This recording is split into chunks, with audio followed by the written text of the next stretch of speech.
Hello everyone, and welcome to Fictional Vortex. So we are back with an interesting series on what if Naruto possessed the power of Worldbreaker's ruin. But before we start, I just want to remind you to please subscribe to my channel and hit the like button if you enjoy my content. Let's start the story. Should have realized from my mother's lessons that everything has a balance. For darkness there is an equal amount of light. For sanity, there is an equal amount of insanity. That in mind, the betrayal should never have surprised me so much. In that failing, I feel responsible. Line break. Naruto crouched just outside one of Konoha's alleyways, his right hand on the ground, balancing him as he did his best to get his breathing to a manageable level. His run earlier had been frantic and closely pursued by people who did not appreciate his sense of humor. The Hokage's monument had recently received a new paint job, courtesy of one blonde-headed miscreant. Now the monument's security forces were after him. Clearly the Anbu had no idea with whom they were dealing with, or else they wouldn't have tried to directly capture him like they had. Had they not considered the possibility that, if he was able to paint the Hokage's mountain before the sun had risen, that he was capable of setting up traps to slow them down? Apparently not. Naruto snorted as his breathing settled, standing up and forming a single seal with his hands. In an instant and a small puff of smoke, he appeared to be someone else. In place of his short, stocky, spiky and blonde-haired frame dressed in an orange jumpsuit and sandals was a girl a few years older than, putting her at about 16, with auburn hair, dressed in a simple brown shirt and trousers that hung from her frame a few sizes too large. His normally blue eyes were now brown and his face was smudged with dirt. He'd learned that people ignored those who they viewed as far beneath their station. It was fascinating how the general population of Konoha did their best to ignore the impoverished. Though at times like this, that oversight had its uses. In a crowd of people, he was almost as good as invisible. His henge, as bastardized as it, and everything else he owned and knew, it was one of the few things he got decent marks in at the academy, along with the kawarimi. He set out into the market, transformation firmly in place. The Anbu would be looking for Naruto Uzumaki, prankster extraordinaire and general miscreant in an eye-catching orange jumpsuit, not an older girl dressed in conventional clothing. Crazy they called him. Well, who'd outfoxed whom now? For all their vaunted training and experience, Naruto had discovered some years ago that picking someone out of a crowd of people, a fair number of whom were probably using an illusion to cover up a facial blemish or something else about their body they didn't like, was difficult to do. His control over his technique was tight enough that there was very little wasted chakra. So long, suckers. Naruto thought triumphantly, smiling to himself as he pushed through the mass of milling people towards the corner he lived on. From there he could lay low and eventually catch up with Uten. Uten was Naruto's fence contact, the man he usually sold objects he'd obtained through less than legal means to. Naruto was a thief, and had been for most of his life. He took things, small things, from noble household things. A vase or two, expensive silverware, things that could be overlooked by people who already had far too much. Naruto turned abruptly, ducking down an alleyway and out of sight. That was when a white masked figure dressed in black, billowing robes over tailored black body armor and matching trousers, decided to materialize at his side, clasping one hand on Naruto's shoulder. "Hello," the Anbu said jovially, squeezing Naruto's shoulder with a grip so strong that Naruto felt his bones groan under the strain. A strange sensation came from the Anbu's fingers, like cold ice slipped down the neck. In a blurry burst of motion that made Naruto nauseous and loose grip on his transformation, he found himself standing in a circular grassy field surrounded by trees. Blinking in an attempt to orient himself, Naruto looked around and saw the Hokage's monument far in the distance. He had been removed from Konoha, at least 3 miles judging from the distance. His stupefied attention was dragged away from the mountain by a soft sound of metal bouncing off grass and dirt. Looking down, Naruto saw a 7-inch long kunai resting just beside his foot, gray steel glinting menacingly in the sun. "Nifty trick with the illusion back there, you almost fooled me," came a hollow-sounding voice from behind him. Imagine my surprise to find that what I had assumed to be an illusion was a solid reconstruction. Turning, Naruto saw the same Anbu who'd abducted him standing 10 feet away, black-gloved hand holding a kunai identical to the one resting by Naruto's foot. The Anbu's voice had been made hollow by the porcelain mask worn over his face, intricate lines carved and inscribed on the mask giving it the impression of a dog, a high-ranking officer if Naruto's memory of the lecture Iruka gave a couple of months ago was correct.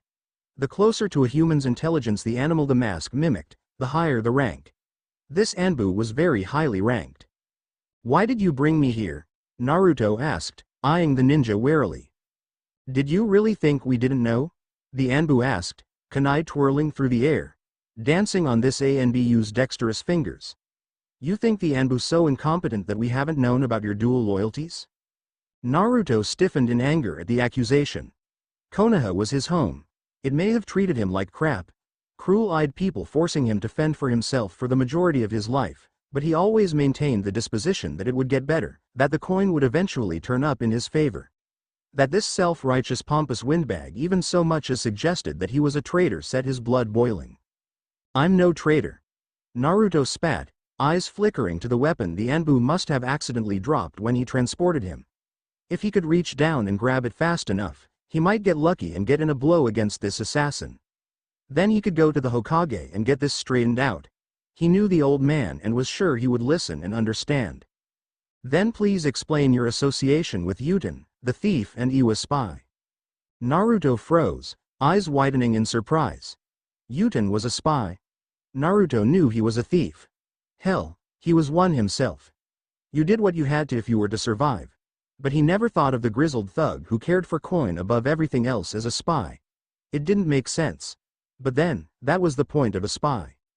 I need the money," Naruto said lamely, cringing slightly as the words left his mouth. Even he knew that was a weak excuse. "The punishment for treason is death," the Anbu said icily, his words sending shivers through Naruto's spine.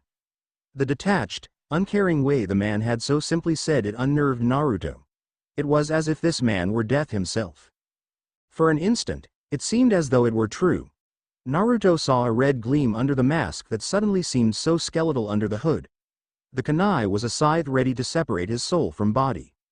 "Wait!" Naruto cried, using his foot to kick the weapon up into his right hand and dropping into a defensive stance, feet apart, raising the hand holding the kunai to hovering just in front of a clenched left fist. "Take me to the Hokage. I want to see him." "I'm a sporting man," the Anbu replied, unfazed by the appearance of a weapon. "That's why I left you the weapon. If you prove your loyalty to me, I might let you go." Naruto felt a stab of incredulity. How would fighting a man both larger and stronger than he prove his loyalty? Unless, the kunai was meant for Naruto to mutilate himself with. He'd heard stories, after all. The thought made Naruto's stomach turn. A true Konoha ninja would be able and willing to fight no matter the odds. He would be willing to die to prove his loyalty. So, come, boy. Let's see just how loyal you really are. This is insane, Naruto thought, steeling his mind against the panic welling up in him. He was Naruto Uzumaki and he'd pulled more dangerous pranks before breakfast than fight a crazed Anbu. He'd get through this no problem and be laughing with the Hokage about the error by dinner tonight. "Let's do this, then," Naruto said, chakra flaring in his body as he raised his weapon further. He glared at the masked Anbu over his knuckles that were white from the tightness of his grip on the handle. "I have a prank to brag about in class next period." The Anbu slid forward, covering the distance between them in the blink of an eye, steel glinting in the sunlight as he swung. Naruto leaned back, allowing the blade to sail over where his head had been moments before. To Naruto, combat was instinctive, almost as easy as breathing. He lacked the refinement his fellow classmates back at the academy possessed, but he far from incompetent in the spur of the moment.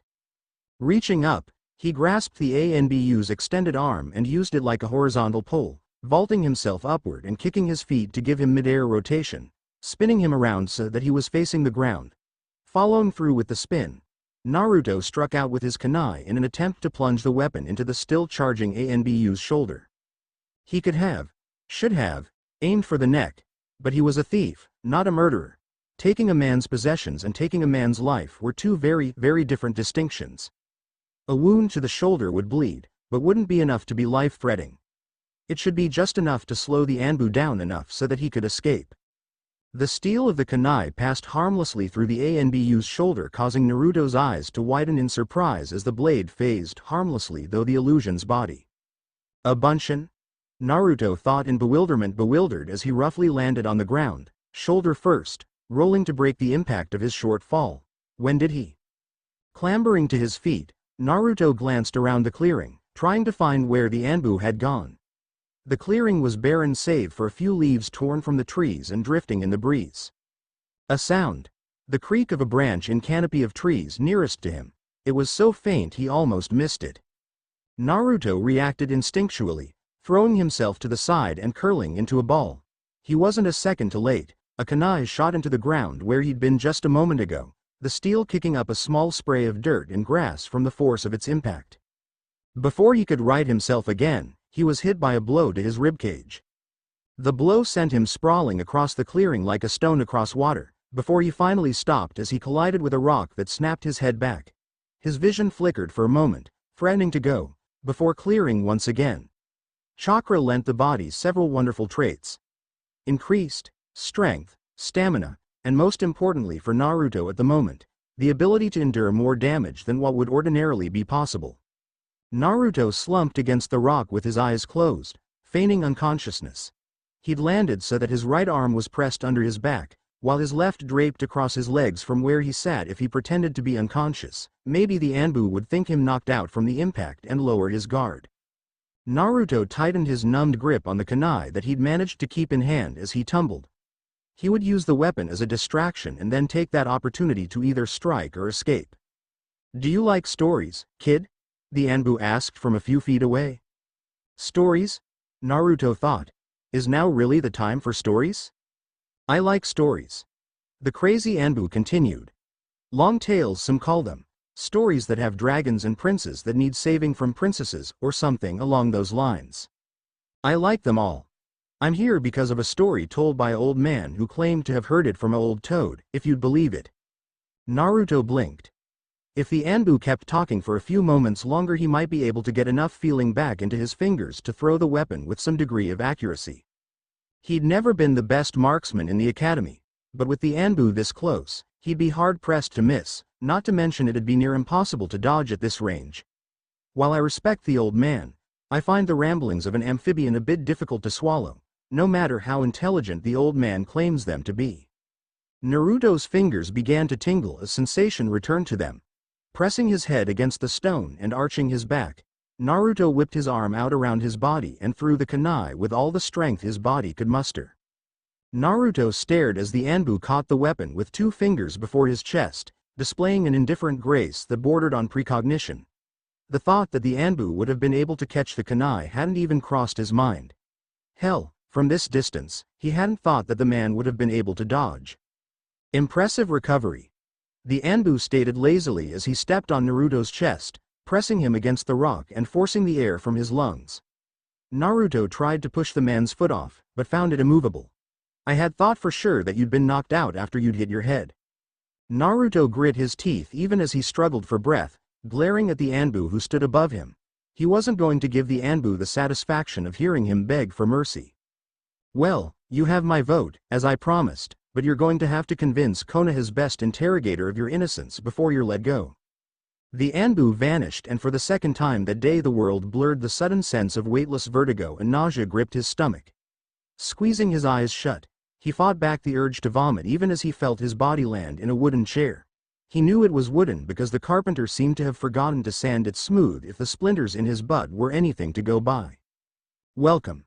A gruff voice that sounded like rocks rubbing together said. Naruto lost the battle with his stomach. Still with his eyes closed, he leaned forward and dry heaved, the blow to his head and lack of meal having left his stomach with nothing to evacuate. After another 4 empty heaves, he slowly managed to pull himself together. Wiping a bit of dribble from his mouth with the sleeve of his orange jumper, Naruto looked around, blinking with dry eyes.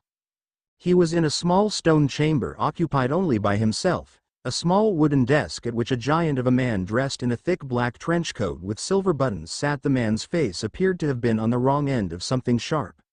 2 long scars ran over his face, one extending from the left jawline to just under his left eye, and the other running from the middle of his jaw, bifurcating his lips and curling around his right eye. Where did the dog Anbu go? Naruto wondered, unable to detect a hint of the Anbu in the room. Water? The man asked, his deep brown eyes never wavering from Naruto's own. Who are you? Naruto asked in a raspy voice, wincing as his throat submitted protest at the use. Morino Ibiki. Drink. Ibiki pushed a glass of liquid towards Naruto across the table. Naruto took the cup, clasping the cool glass in both hands before giving the scared man a wary glance. The drink could be poisoned. Growing up on the streets taught you very quickly not to trust anyone that simply handed you liquids, not unless you saw them prepare it beforehand. Glancing up, Naruto met the eyes of his captor. The man stared at him placidly with a face that was completely unreadable. The Hokage wouldn't let some lunatic drag me off unless he wanted me here, Naruto reasoned. Somehow, the thought didn't comfort him. He drank. The blessedly cool liquid slid down his throat like ambrosia gifted directly from the gods. Quickly, desperately quickly, the water was gone. Naruto gave the cup a mournful expression as he set it back down on the table, wishing there was more. Naruto Uzumaki, the man said, picking up a folder that had been resting on the desk. What was his name again? He hadn't been paying attention. Age: 13. Hair color: blonde. Eye color: blue. Bottom of the class with several reprimands for disrespect and a blatant disregard for authority. Naruto's eyes sharpened. He was paying attention now. Every one of his instincts was screaming at him to get up and leave, but he was rooted to the spot by curiosity. The man continued on without pause.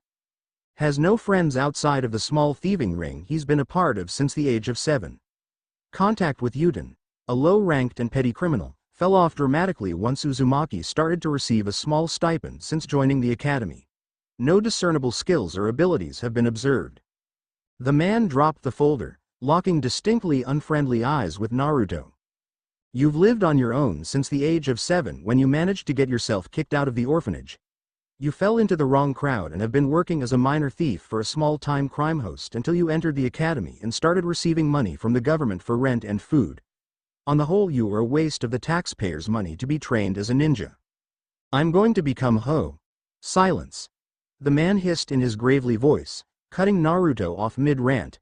I was not finished. The man steepled his fingers before him, leaning forward and staring at him with eyes that made Naruto feel like his soul was being picked apart and examined. He also had the distinct feeling that he was being found wanting. You are a waste and yet, you are here. Where is here? Naruto blurted before he could stop himself. Here is either a place you will forget completely, or the only place that will have significance after we are done talking. Naruto gulped. He wasn't good at riddles, but this one wasn't too difficult to figure out. You're going to kill me, he said, voice quavering slightly. The man chuckled mirthlessly as a thin-lipped smile creasing his face, though neither emotion ever reached his eyes. No, that would be an even greater waste.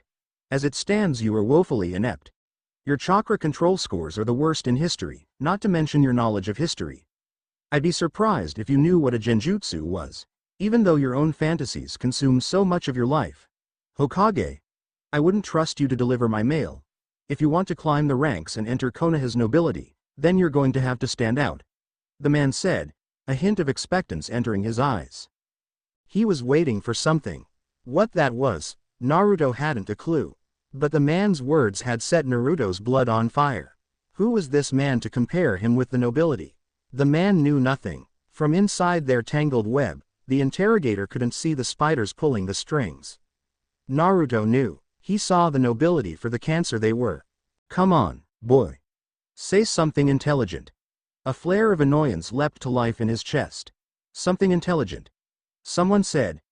Naruto was dismayed to discover that it was him. A bark of laughter that sounded like a firecracker going off a steel tin exploded from the man. At last, he growled, so there is something buried in there. I think I'll be leaving now, Datbeo, Naruto said as calmly as he could, standing up from where he sat. As you wish, the man said, nodding his head towards him, though not showing any signs of rising to stop him. You may leave at any time during these proceedings if you wish. Naruto made his way towards the door that was behind him, not turning his back on the interrogator until he reached the door. Reaching his hand for the knob, he was brought up short by the man continuing. If you leave, however, you'll never have any of your questions answered if you do. Why are you here, boy? What do you want from life? But more importantly, why is it that people hate you so much? Naruto froze, hand hovering just over the knob. The polished steel reflected his distorted image back at him. The three whisker-like birthmarks on each of his cheeks staring back at him accusingly. He hated them. They marked him as different, as something else, something feral and, apparently, dangerous. He wasn't an idiot. Well, he wasn't a complete idiot. He knew that he was treated differently than the others of his age group, and it wasn't just in that he was an orphan. They hated him and he didn't know why. Naruto spun, whirling to face the scared man who still sat behind the desk. "Sit down," the man commanded. "We'll start again." Naruto did as commanded, though he did so slowly in an effort to show that he still maintained some marginal control over the situation. Once seated, they regarded each other for a moment. Eventually, it was the man behind the desk that broke the silence. "My name is Morino Ibiki. I and a colleague of mine was tasked to interview certain individuals from the village." "Why?" Naruto asked. "To train the next Sannin, and perhaps more." Ibiki responded, leaning forward. "But everything has a price. While training, you will have no free time and no regular team you would have been placed in if you managed to pass the academy's test. You will both compete, and occasionally team with, the other prospects, going on missions with whatever team composition we deem necessary. This will be your life until you either fail and we discard you, or you succeed and become what we forge you to be." "What would that be?" Naruto asked, not only a little intimidated by the serious glint in Ibiki's eyes. "What would you like to be?" Ibiki asked, leaning back and propping his feet up on the table comfortably. The scared man was so completely at ease that it made Naruto want to relax as well. "I have a choice?"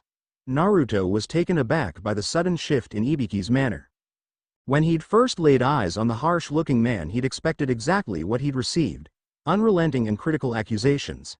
Suddenly the man was looking at him level-headedly, asking him in a moderate tone what he expected of himself.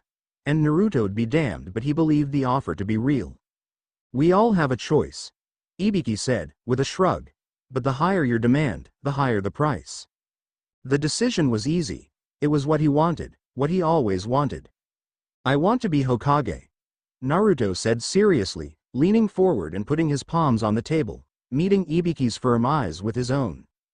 Wordlessly, Ibiki gestured towards to his right, indicating a door that Naruto swore wasn't there a moment ago. Naruto got the message. The choice to go through was his. "You never told me why people hate me," Naruto stated distractedly, looking at the door skeptically. "Figure it out for yourself, boy. I've given you no less than 3 hints during our conversation. It'll be a puzzle from me to you, no tricks." "We'll meet again?" Naruto asked. "Of course, boy." Naruto stood. Without looking back, he strode to the door, yanked it open and stepped through. Line break, and Uchiha was never surprised, therefore he was never caught off guard. So the involuntary muscle spasm when the unseen hand was placed on his shoulder was nothing more than the readiness to strike and not a flinch of fear. That was what he told himself, at least. "You must be thirsty. Most people are after their first shunshin. Have a drink," said the blond man behind the desk situated in the exact center of the small stone room they were both occupying. Sasuke glared at the blonde-haired middle-aged man who was studiously scribbling on an unfurled scroll, ignoring him beyond asking him if he wanted a drink. "You've asked me that already and I've told you no. Tell me what I'm doing here already," Sasuke said with agitation. The man continued to write, gazing intently through spectacles at his work without glancing up, his hand carefully scrawling out line after line of text Sasuke couldn't read from the angle he was sitting out. "What am I doing here, you myopic cur?" Sasuke demanded, patience snapping. He was the rookie of the year, best at the academy and favored pick for the next 3 years. "Not drinking," the man replied absent-mindedly, picking up his scroll and inspecting it for a moment before replacing it on the desk and resuming his writing. "Would you stop writing and pay attention to me?" Sasuke all but screamed, losing control of his temper. "And why should I?" the man asked, still not looking up. "Because it's polite," Sasuke growled back. Now that the man had stopped talking about the glass of water, he finally felt like he was making some headway. "And yet, you haven't introduced yourself, even after I did when you first arrived. Were you not paying attention? It's impolite, you see?" Sasuke bit back his scathing retort and opted instead to swallow some pride and introduce himself. "Uchiha Sasuke," he ground out. Hardly the optimal, but it is a start. The blonde-haired man set the paper down, took off his glasses and folded them, stuffing them in his pocket. I'll reintroduce myself. My name is Yamanaka Inoichi, co-chief interrogator and Jonin of Konoha. I'll be your interviewer today. Interviewer? Sasuke asked, intrigued. Yes, Inoichi said musingly. Myself and a few others in my division were asked to go through the people who had the potential to become something great. Sasuke grunted. He was already great. He just had to graduate and then become trained by someone who could use his talents. Then, and only then, could his ambitions be fulfilled. It is a shame the famed Uchiha Sasuke is not what we're looking for. Sorry to have wasted your time. The door is directly behind you, Inoichi said, gesturing to a door directly behind where Sasuke sat. Sasuke frowned, the hairs on the back of his neck bristling in agitation.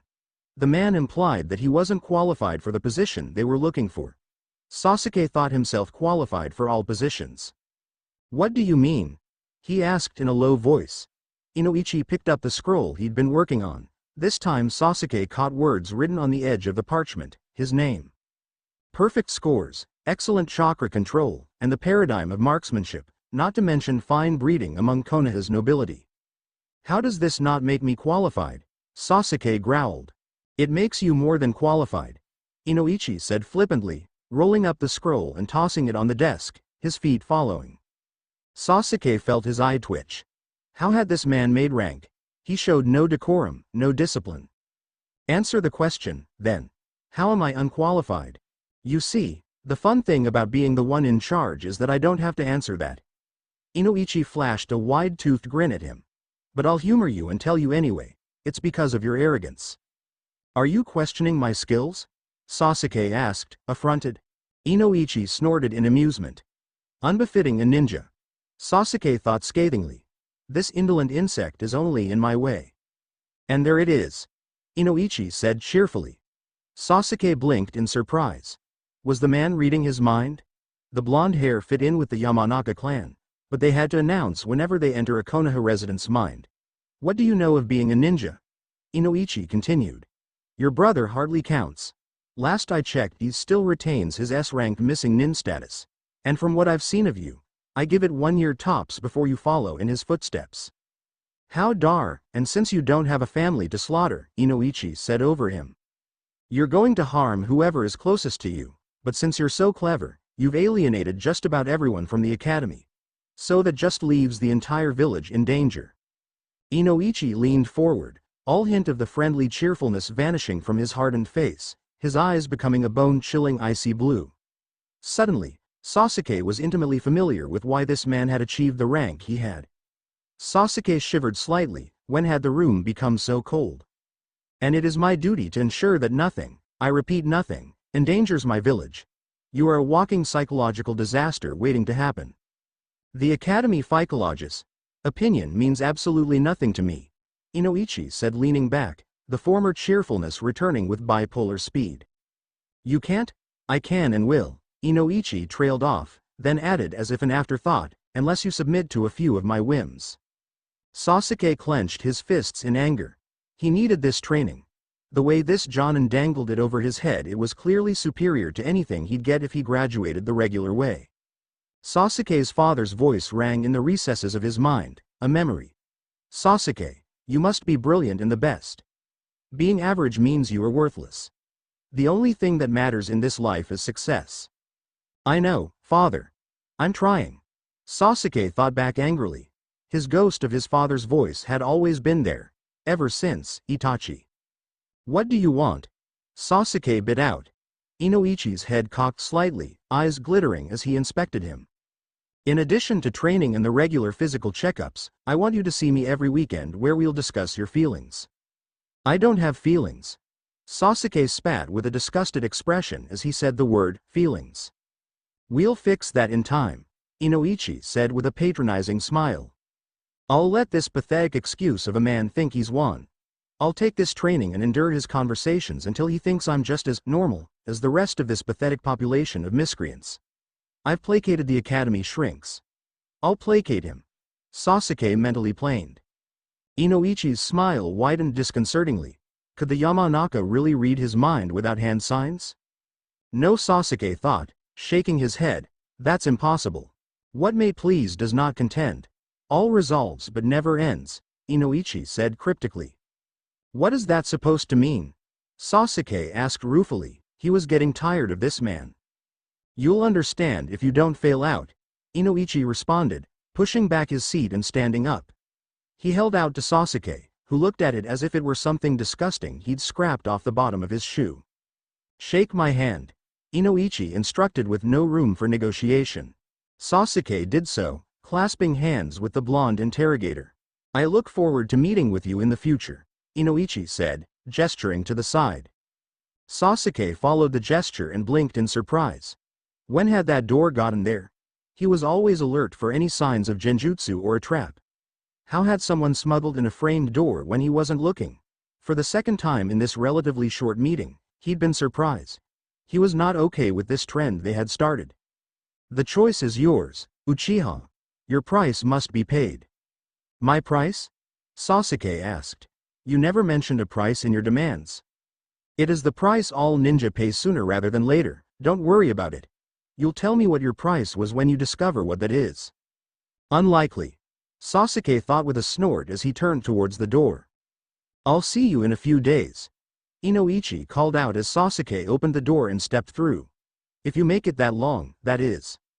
Line break. Sakura sat trembling in her seat as the purple-haired woman that sat, prowled, with her feet on the seat of the chair, one arm resting on bent knee as she idly picking at her teeth with a dango stick. She gazed at her with her purple, pupil-less eyes that made getting any sympathetically emotional reading from the woman difficult. All that left Sakura with was the fear.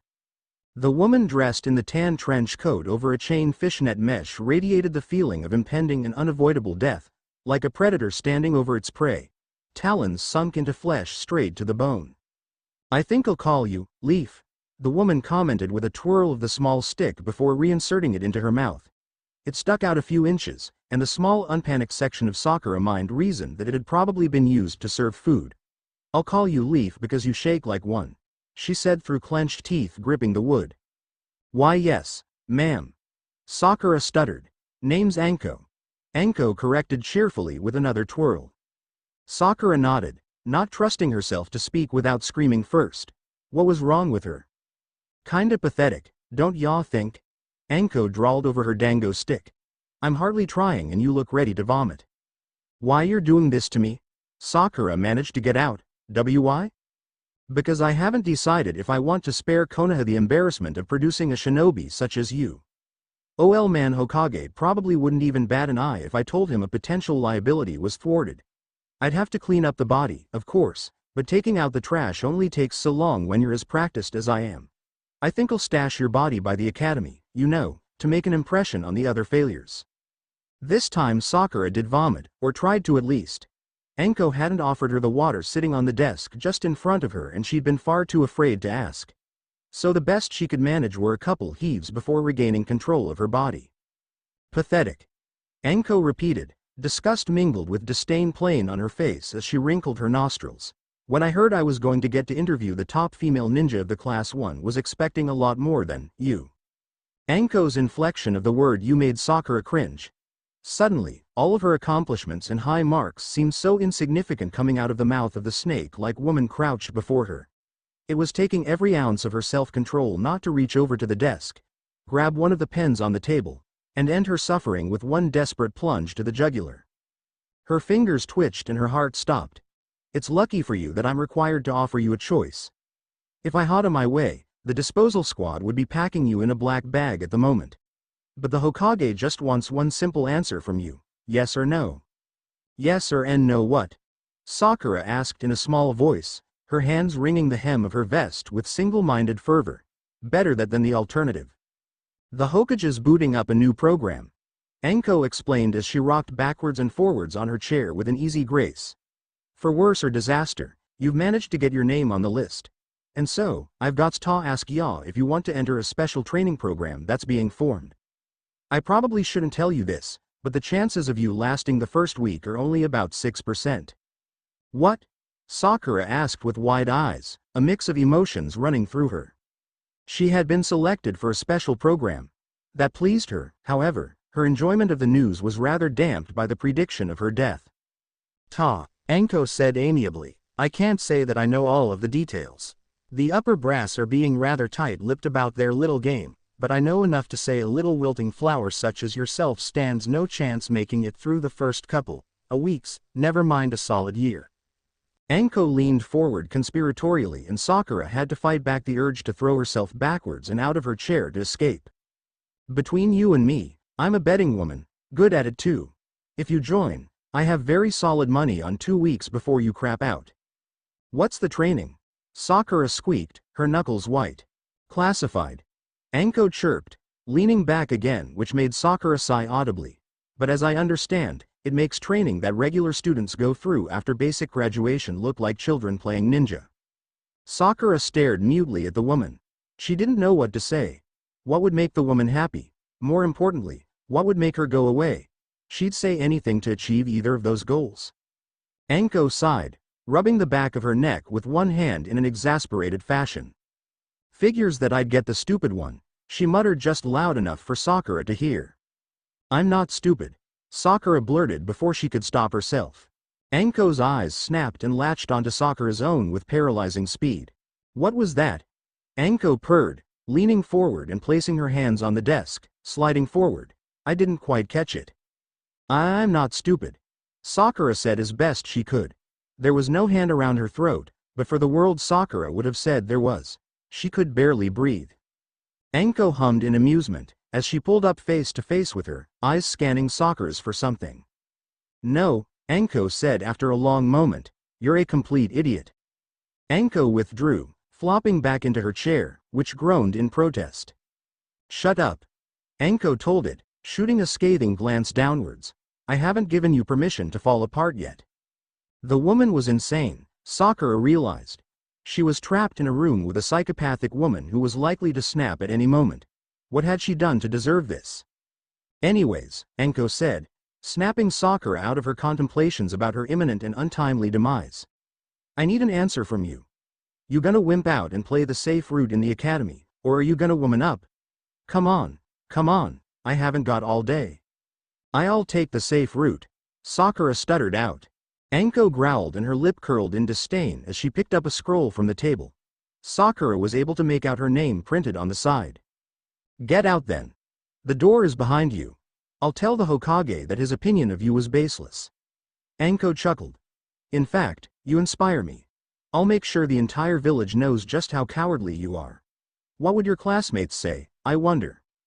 Sakura paled, as her bloodless fingers tightened on her vest. You wouldn't, she whispered. Sasuke would hear about her. How could he not?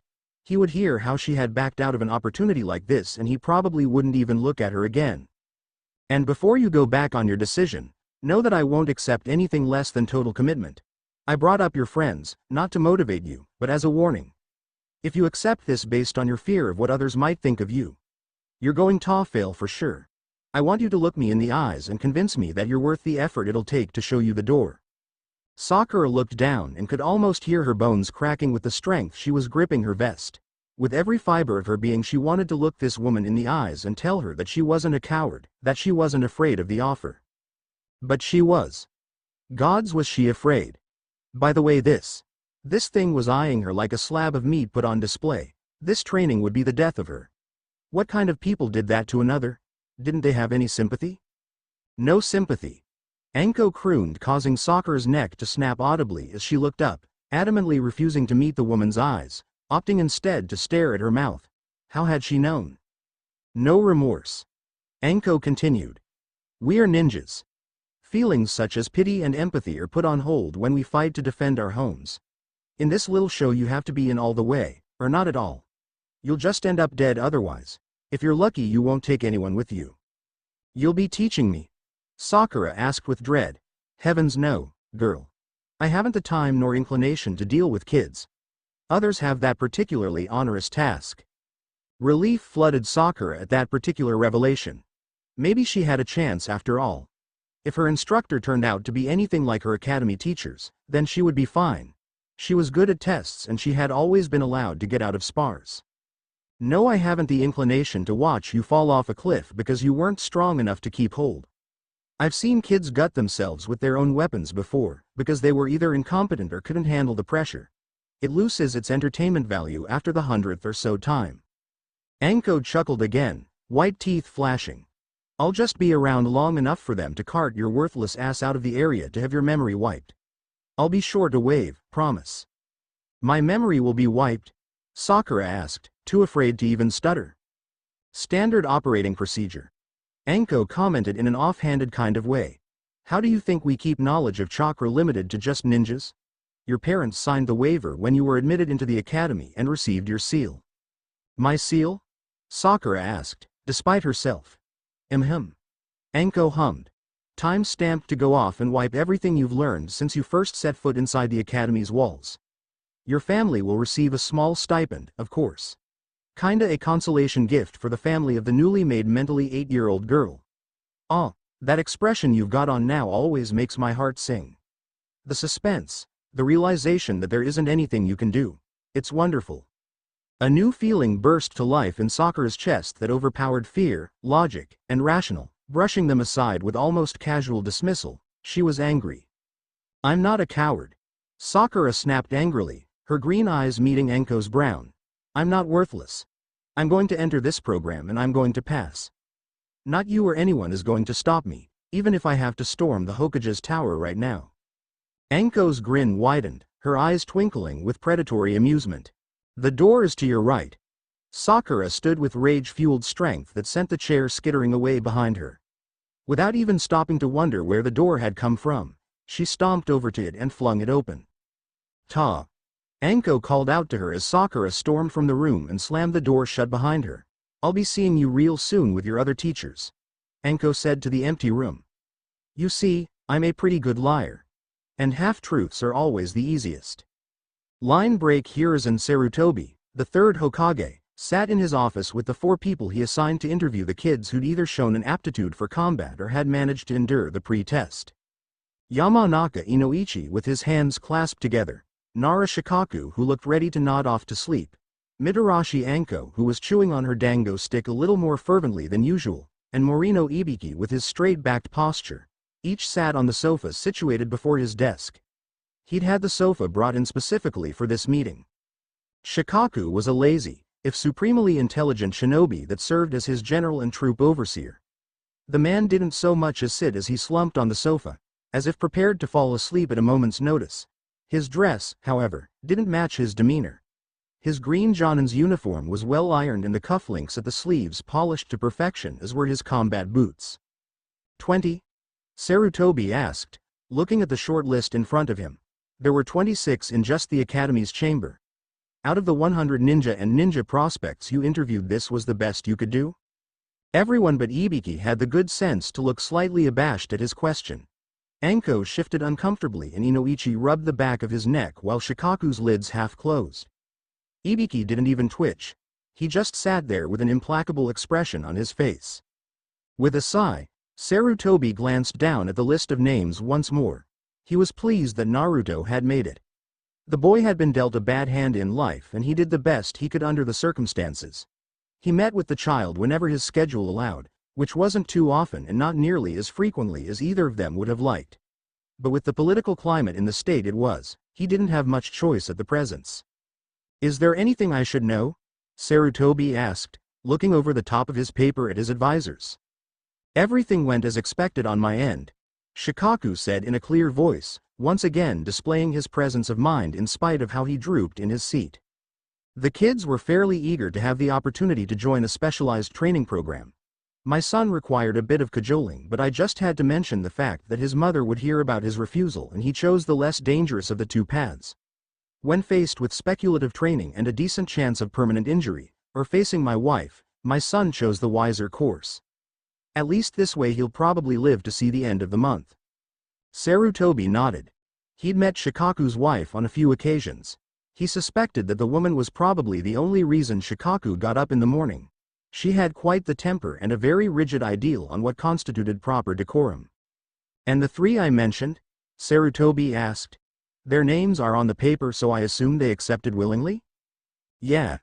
Anko snorted in her typical brusque manner. The pink one, what's her name, required a forceful hand. I've seen jellyfish with stiffer spines than that girl.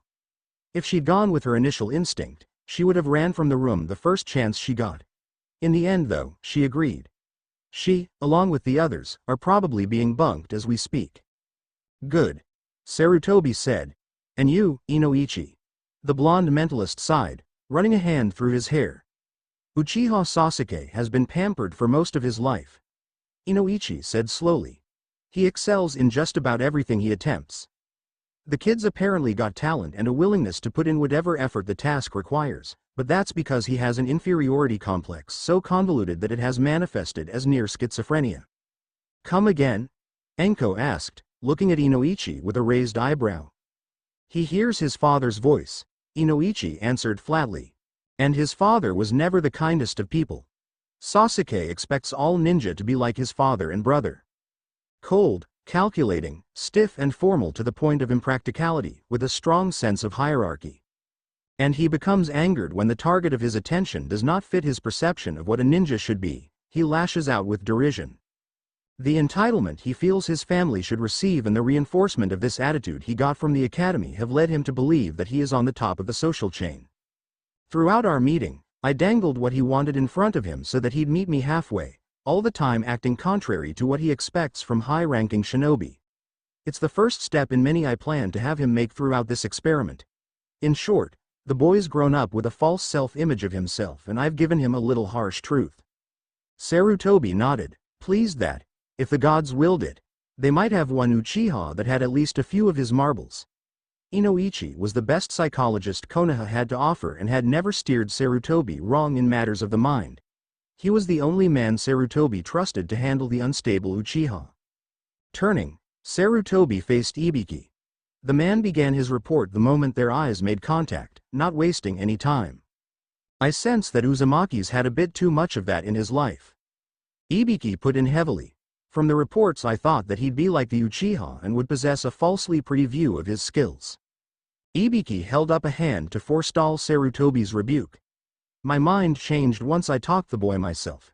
I should have suspected sooner now that I look back on how the boy checked the drink for poisons. Naruto knows exactly how bad he is and covers it with false bravado. If he doesn't crack under the pressure the instructors will be putting him under during the first few months, Naruto will more than likely thrive. Sarutobi didn't bother trying to keep the pride from his face. Naruto would make a fine ninja, he'd always known. The kid just needed the right instructors. There's one more thing. Ibiki put in, when I brought up the nobility, the boy became strangely hostile until the subject changed. I suspect that there's something there, though at this point I can't say what. Then I'll expect another report by the end of the month, dismissed. Though my actions may seem questionable to my friends, I know that what I'm doing is right. It's for the greater good. Oh, how that phrase has paved even the worst of roads with good intentions. I can only hope that I am the exception to the rule. Line break. Naruto didn't look back as he strode to the door, yanked it open and stepped through, emerging into a much larger underground chamber lit by large electric lights that hung down from the ceiling, illuminating a large black scoreboard on the far wall. This place could house a small army, Naruto thought with wonder as he looked around. Catching the scent of water, Naruto looked down and saw that he was standing on a metal grate. The grate connected to, and interlaced with, a large network of subterranean water flows that formed small box areas of equal size. Uzumaki Naruto? A lazy voice asked from directly behind Naruto. Naruto's heart nearly stopped. Twice now within the same day someone had snuck up on him without his hearing. This was starting to become a very disconcerting habit. Spinning around, he saw a silver-haired man who appeared in his mid-20s, dressed in a green Jonin's vest and black trousers. A Konoha headband was slung sideways on his head so that it covered his right eye just as a mask covered the lower half of his face. He held an orange book in a gloved right hand, left tucked under his right armpit. His brown eyes scanned the book's page with a rapid and surprisingly intense fervor that led Naruto to believe that it wasn't him who had called if they weren't the only two in the cavernous room. "Who are you?" Naruto asked. "Yup," the man said, snapping the book shut and stuffing it in his side pouch. "You're him." "Me?" Naruto asked, confused. The Jonin looked around the empty cavern before returning his one-eyed gaze back to Naruto. "Do you see anyone else around here?" he asked. Naruto blushed in embarrassment. "No," he said in a reluctant tone. "I don't." "Then we can assume, what?" "You don't have to be a bastard about it," Naruto grumbled. "No, I don't, but it's fun," the man said cheerfully, giving Naruto a weird half-smile with the closed, upward curving of his eyelid. On the whole, Naruto found being on the receiving end of his quasi-smile quite disconcerting. "My name's Kakashi, Junin, badass, and extremely bored most of the time. I'll be taking you to your bunk today." "A Jonin escorting me?" Naruto asked with surprise. The man hummed, stepping forward and waving for Naruto to follow. He did so, falling into line behind the white-haired man as they made their way towards a small speck of a door at the other end of the room. "You see," Kakashi continued, "you're now part of a rather secret program. If it succeeds, it'll replace how the academy handles its pre-graduation for certain qualified children.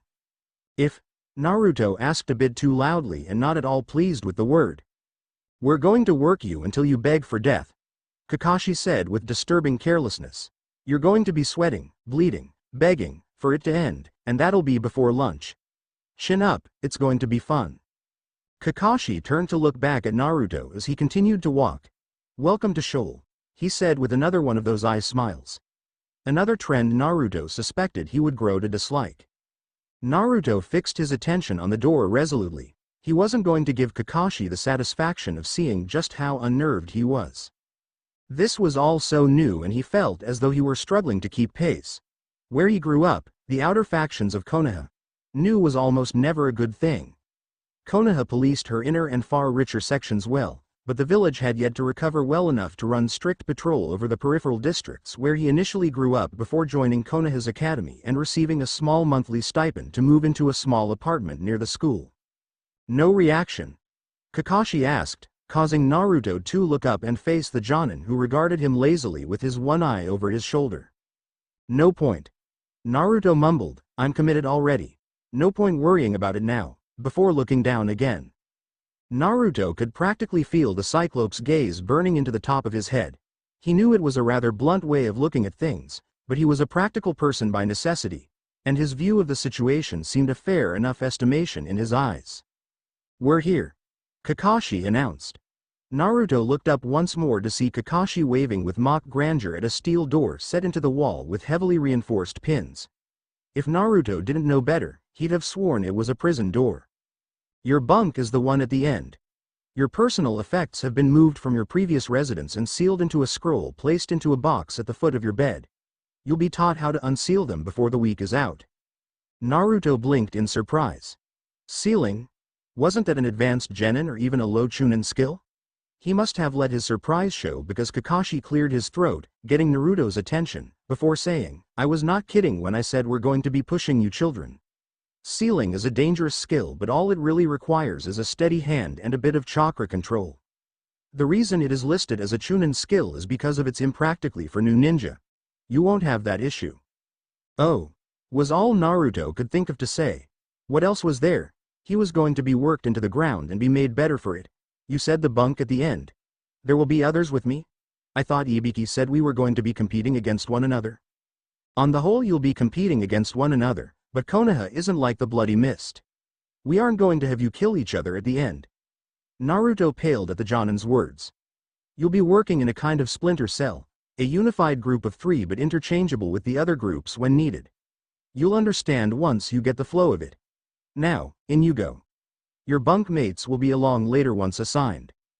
Naruto grabbed the door latch and with a heave pulled it open, the door sliding easily and soundlessly on well-oiled hinges. The room beyond was nearly pitch black, illuminated only by the narrow line that streamed in around his frame. He could just barely make out 3 small cots placed in a single file line against the adjacent wall, 3 iron chests and strange formless locks with swirling marks just before the beds. "Home sweet home," Kakashi said, flicking a switch on the wall by the door. Naruto frowned, eyeing a small slot under the switch next to which was a nub in the wall. "That's the request box," the Jonin said from beside him, reaching forward and taking hold of the nub, unscrewing it from the wall to reveal a pen. He tapped the area above the slot and a seal appeared, glowing briefly, before disappearing again, but not before a small sheet of paper emerged from the hole. Taking hold of the paper, Kakashi pulled it free and handed it to Naruto, who took it and inspected it. The paper was full of boxes, each of which had small text over them labeled with words such as weapons, instructional, sealing paper, tools, and recreational. If you need anything during your stay here, just write it down and return it to the slot. Someone will see to it that you get what you require. The shower is at the end of the room. Kakashi pointed at a small door by the furthest bunk. Enjoy your stay. Kakashi retreated, closing the door behind him as he left. Naruto stood alone in the room with nothing except the phantom pains of his spar with the Anbu earlier. He had always healed quickly, at least for as long as he could remember, but the pain would remain for a day or so before becoming just another memory. Yeah. Naruto muttered despondently to the empty room, trudging over to his cot that was more a small collection of sticks and netting than anything, and threw himself on it. His ordeal with the Anbu and subsequent interview, if you could call it that, had left him drained, so it wasn't long before he drifted off, unable to stay awake to greet the other two he'd been lumped in with. Line break. The sound came like the bellow of a charging forest tiger. Naruto jerked awake, thrashing upright and blinking frantically in an effort to clear his eyes of sleep. The two dark forms beside him writhed similarly in the dim light cast by the lights above. He was usually a light sleeper, but the previous day's prank and subsequent after activities had deepened his sleep more than he usually allowed. Naruto's eyes widened when he saw what was making the noise. Water. A massive amount of water was streaming into the room through vents in the walls at the four corners of the room. Already the clear liquid had risen several feet the relatively small room. The hell? Naruto thought with panic, his eyes darting to the closed exit doors. Who removed the door? The door he'd come through the other day had disappeared, leaving only a smooth stone slab in its place. Naruto leapt from his cot and water splashed around his legs as he ran to where the door had once been. With nowhere to the water to escape to, he had only moments to escape before the water reached. No point. A familiar voice said, causing Naruto to whirl around and see a boy his same age with black hair dressed in a blue shirt and black shorts standing in front of where Kakashi had indicated the bathroom to be the other day. Standing beside him was a pink-haired girl wearing a red vest and blouse. They've removed the bathroom as well. Sasuke, the black-haired boy, said. How do we get out? Sakura nearly cried. They must have made a mistake when they assigned us this room. There was no mistake. Naruto thought, his eyes darting around the room looking for some method of escape, his old instincts from his time on the streets kicking back in. They said they were going to push us to our limits. They sure haven't wasted any time. Up there. Sasuke said, pointing to a metal grate in the ceiling. The shaft door was connected to a wire that ran along the ceiling's length and to the wall where it disappeared. It's just big enough for one of us to fit through. Hoist me up. Naruto said, stepping forward to stand beneath the opening. I'll hoist you guys up once I'm up there. Listen here, my vagabond friend. Sasuke snarled. I noticed it first, therefore I should go first. Once I'm at the top, and if I feel like it, I'll make sure that the two of you get to safety. Fat chance in hell. Naruto shot back in anger. Of the two of us, I'm a lot more trustworthy than some spoiled rich kid. Had you been blessed with the good fortune of having even barely adequate breeding, you would understand and accept that I am your superior by birthright alone, never mind actual skill. I'd rather just wait for the water to rise and allow me to escape. Naruto snapped with a glare. At least then I don't have to touch your delicate body. The great. Sakura said nervously, the water that had risen to their waist now. Naruto looked up again. The grate was slowly sliding closed, the silver glow of a seal around the frame indicating how the metal was making its supernal movement.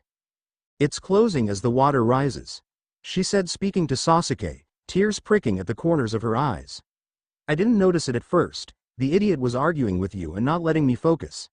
Unless we get up there soon, it's going to close. Lift me up. Sasuke commanded her. Sakura paled even further than she already had given the situation. The contrast between her skin and hair was quite the sight. I'm not strong or tall enough, she said. You're a ninja, enhance your strength with chakra. Sasuke snapped impatiently. Sakura's eyes widened further, sweat beading at the sides of her larger than average forehead. I'm not very good at the More physical aspects of chakra, she said weakly. Naruto turned away from them as Sasuke snapped out a retort. He wasn't going to touch that stuck-up, rich prick unless it was to knock him one to the moon. There were other ways to survive this without giving in to Sasuke's demands. Walking over to the cots, Naruto grasped one of the cots that were completely submerged now, intending to lift it up so he could wedge one of the edges of the frame in between the grate and opening to prevent it from closing fully. Then, all he had to do was wait for the water to raise enough to get his hands on the metal and push it out of the way. The only problem with that plan was that the cots were bolted to the ground. Naruto gave it another good shake, this time enhancing his muscles with chakra to give himself more strength. The frame didn't even creak. It must have been reinforced with a seal. He spun back around at the sound of a splash, turning to see Sasuke sputtering from where he'd tried to jump and grab hold of the grate. Naruto'd already considered that and decided that the water had already risen so much that he'd never be able to jump high enough, even with chakra-enhanced legs. Biting back a curse, Naruto glanced around once more, desperately trying to find something he could use. Life as a thief had given him an ability to think under pressure. Every decision made on the street was the difference between life and death. This was almost like working Uden's beat once more, people he didn't trust and wouldn't depend on and all. There wasn't anything and now he was almost treading water. If Sasuke didn't cave in and lift him up soon, neither of them were going to be able to get a solid enough footing to hoist the other up. "We're running out of time," Naruto said, sloshing forward to rejoin them. "Lift me up or we're going to die." The Uchiha glared at him, black eyes unwavering as he held Naruto's gaze. Naruto had to repress the urge to hit the pampered son of a noble in the face. "I would rather die than help you," Sasuke said, though his voice was hesitant. Naruto swore, his survival instincts briefly overruling his hatred for nobility. Cupping his hands, he set his stance and renewed his glare at the Uchiha, who smirked as he set his foot in Naruto's hands in preparation to jump. "On my three," Sasuke said with a slight smirk. Naruto was going to harm the Uchiha. 1. No, harming wasn't good enough, he was going to humiliate the prideful Uchiha. 2. That wasn't enough either, he was going to both harm and humiliate the Uchiha. 3. Naruto grunted as he slammed chakra into his arms to give them strength, pushing upward on the Uchiha who was also strengthening his body with chakra. With a sucking splashing, Naruto propelled the raven-haired teen upwards, his hands clapping onto the grate with a wet, slapping sound. "Good, now hoist us up," Naruto said, looking up at the Uchiha who'd pulled himself up into the shaft and was looking down at them from where the vent took a right turn. "Why should I?" he asked, his voice cold. "If you die here, part of my competition will already have been removed. Why should I help you?" Naruto had known this would happen. You couldn't trust nobility. They would always look out for themselves and screw everyone else. It was in their nature. Mercy was nothing more than a word to them. "Because without us they'll get rid of you," Naruto said. He wasn't sure that was true, but he didn't have very many options at the moment. All he could do was go with his gut. It must have worked because Sasuke hesitated in thought, obviously thinking about Naruto's shot in the dark. Not to look a gift horse in the mouth, Naruto continued. "If we die, Konoha won't train you. They'll never trust you enough to put you on a team or give you a mission that involves a client for fear you'll kill them if you lose patience. You'll fail your family." That must have hit a nerve. Sasuke's face contorted in anger for a moment before clearing and regaining its usual blank, noble composure. However, he leaned down, bending at the waist and extended his hand. Naruto quickly turned and grabbed hold of Sakura, lifting her as she briefly voiced her protest before realizing what he was doing. She took hold of Sasuke's hand and he lifted both her and Naruto, who was still clinging to her waist, up. Chakra was a wonderful and useful thing indeed. Clambering up into the vent, Naruto fell into a crawl just behind Sakura as they followed the dark tunnel in an effort to escape. After what seemed like an eternity, Naruto felt the disturbingly familiar tingle of water on his hands as he pulled himself forward. The water in the room they had left was still rising and filling the vent they were crawling through. He nearly stopped moving as claustrophobia seized him and the reality of his situation hit him. He was in a very small tunnel that was steadily filling with water behind two people who saw him as nothing more than gutter trash. The people who owned the vent he was crawling through were apparently unconcerned with their safety. It was not a very tenable position to be in. Sakura, who had been steadily crawling in front of him, suddenly disappeared, falling downwards. What the? Naruto thought, but was unable to get further than that as the vent shifted beneath him and he began to slid forward and down. Luckily, the fall was brief and they were dropped out of the enclosure and into the giant room with the electric board he'd been in the other day. That was a rather pathetic display of teamwork. An annoyingly familiar lazy voice commented. Rise and shine. It's time to get started. The three of them straightened up from where they'd fallen. Naruto's eyes widened as he noticed Kakashi standing just a few feet away, hands locked in a sign. Odd. He watched as the water he'd observed running under the grate the other day leap to life and strike at them like a coiled serpent. Naruto wasn't fast enough to dodge out of the way of the blast. He choked on the water as he struggled against the torrent. One of his two bunkmates slapping him in the face in their own struggle made his gasp in a lung full of liquid. The water stopped and Naruto coughed violently in an attempt to purge his lungs of the accursed liquid. I'll kill you. Naruto rasped out as he cleared his vision, only to blink in surprise when there was no Cyclopean ninja anywhere to be seen. As soon as I see you again. Naruto finished lamely. He's fast. Sasuke's seemingly ever-present voice said from beside him. Did the Uchiha have to follow him everywhere? First, the academy and now here. Nobility were always shoving their nose in where it didn't belong. Figures you'd also be here, bastard.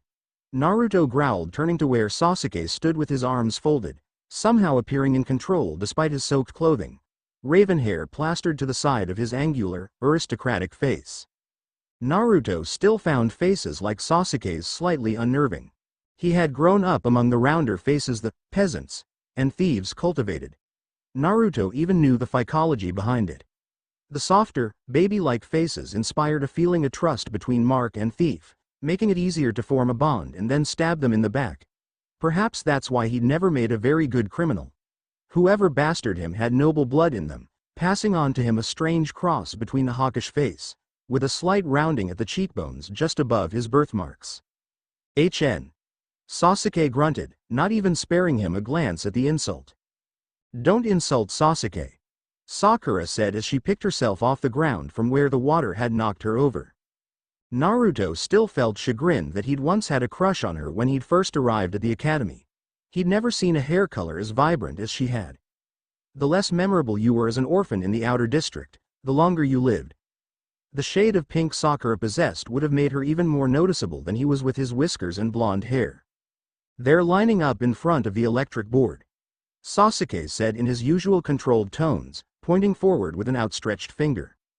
Following where Sasuke was indicated, Naruto saw that, indeed, 8 other equally sodden people were shuffling into a single file line where the board hung underneath which the Hokage stood, resplendent as ever in his white robes of office. Looks like most of our class was accepted into the same program as us, Sakura observed. They're the sons and daughters of clan heads. Naruto snorted derisively. Of course they got in, money pays. I'm going. Sasuke said flatly, walking forward and leaving Naruto and Sakura behind. I'm coming too. Sakura said in a voice so sweet Naruto wondered if Sasuke could contract diabetes from it. If so, he would need to harness that power and use it himself.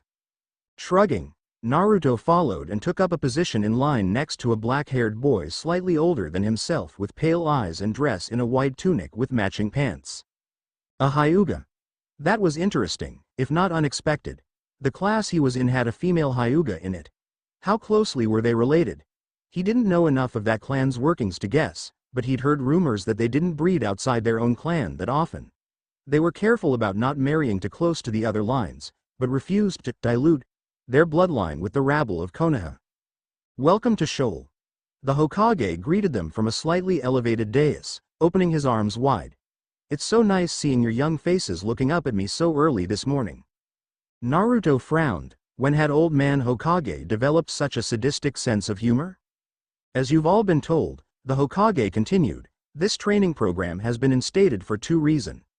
The first and primary reason is to find the next set of Sannin. The second is to test this program for future generations of ninja graduating the academy to go through. The Hokage lowered his hands, clasping them in front of him as he smiled down at them, his brown eyes twinkling. I won't delay you long, your instructors are eager to get started, but there are a few things I would like to explain first. You all have been placed in cells of 3, with a presiding Jonin should you require any advice in the future. The screen behind the Hokage lit up with names. Naruto quickly located his own name inside a bracket with Sakura and Sasuke, Kakashi's name listed just outside. Brilliant. Naruto thought. Revenge will be easy. I may not have made a great thief, but I'm second to none in pranking. I'll make that one-eyed creep rue the day he messed with Uzumaki Naruto. These people are not only your competition but will also be your family for the next year before you begin taking missions. It's then that scores will begin being tallied. After that come the eliminations. The Hokage's smile widened. Good luck. Naruto flinched as a man in skin-tight green spandex appeared in front of him, calloused hands at his sides. He had large brown eyes that sat underneath large, caterpillar-like eyebrows. Out of the corner of his eye, Naruto noticed the other students disappearing as, what he assumed to be instructors, appeared behind them and dropped a hand on their shoulder. My name is Might Guy and I'll be your sparring partner and instructor for the next 5 hours. May your flames of youth burn brightly, Guy said in an exuberant voice. Then, without further preamble, Guy attacked with savage intensity.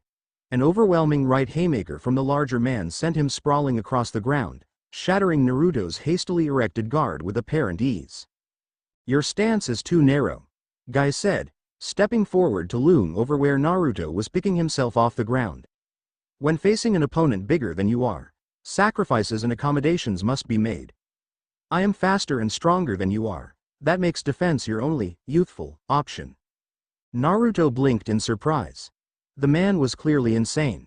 Why else would anyone dress and speak like that? Guy then spent the next 5 hours running him through different stances, occasionally stepping over and forcing Naruto's body into certain positions when he failed to understand what exactly he wanted.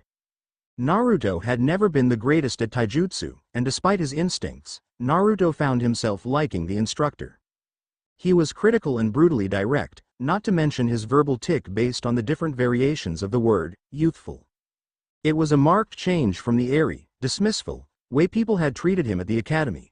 The instructors there often flat out ignored him because they either fell in with the crowd that hated him for reasons he didn't understand, or didn't like him because of his dubious background.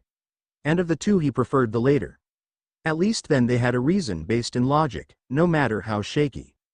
The training was like nothing Naruto had ever experienced before. They would switch between instructions and application, where Guy would show him the moves and then test him and see if Naruto had been paying attention. It had only taken once, and just for a split second, when his attention had wandered for the lesson not to let it happen again to be beaten into him. At the academy he'd only been scolded if he'd drifted. Now, Naruto was still nursing the bruised rib along with the myriad of other injuries he had received. We're done, my youthful student, Guy said suddenly from where he had been standing on the sidelines, as Naruto had begun to think of the box like greats, watching him as he went through the kata. Take him to my eternal rival. Guy finished with a nod to someone behind Naruto. This time he was ready for the wrenching sensation that came with the technique, whatever it was, that allowed for near instantaneous transport between points. He hadn't grown any fonder of the experiences, but he could appreciate it for its usefulness. This time he appeared in what appeared to be an offshoot of the main cavern he'd just been evacuated from, only this place wasn't nearly so large. Is that a waterfall? Naruto wondered before squeezing his eyes shut and reopening them. The waterfall was still there, a foaming spray that fell from an opening near the ceiling and into a large basin that was drained by a small void at the bottom. If Naruto had to guess, he'd say it was fed by one of the channels that were scattered around Konoha's periphery. Around the basin were large trees, unfamiliar to him, with thick brown trunks and limbs but possessed few leaves that were so indicative of Konoha's surrounding forests. Naruto looked up and found that just like before, this cavern had no opening to the sky. How was the tree fed without sunlight? Not too bad, the Cyclops said from where he was leaning against one of the trees he'd been inspecting, hands folded in front of his chest. Naruto noticed several slashes a few feet above where the masked ninja's head. You're one of 4 that didn't puke when brought here. 4? Naruto asked, catching on to the odd number. I was only sparing for 5 hours. How could you have been through 4 people already? Actually, you're the last, Kakashi explained. 10 little kitties have already come and gone. You guys are still young and so don't have much chakra. Over the next 2 weeks you'll be able to last longer, but until then I don't expect too much. Naruto shifted, wincing slightly as his muscles protested the movement. He'd only been still for just a few moments and already his body was locking up. You'll get used to it, Kakashi said, eyeing him with a knowing glint in his one visible eye.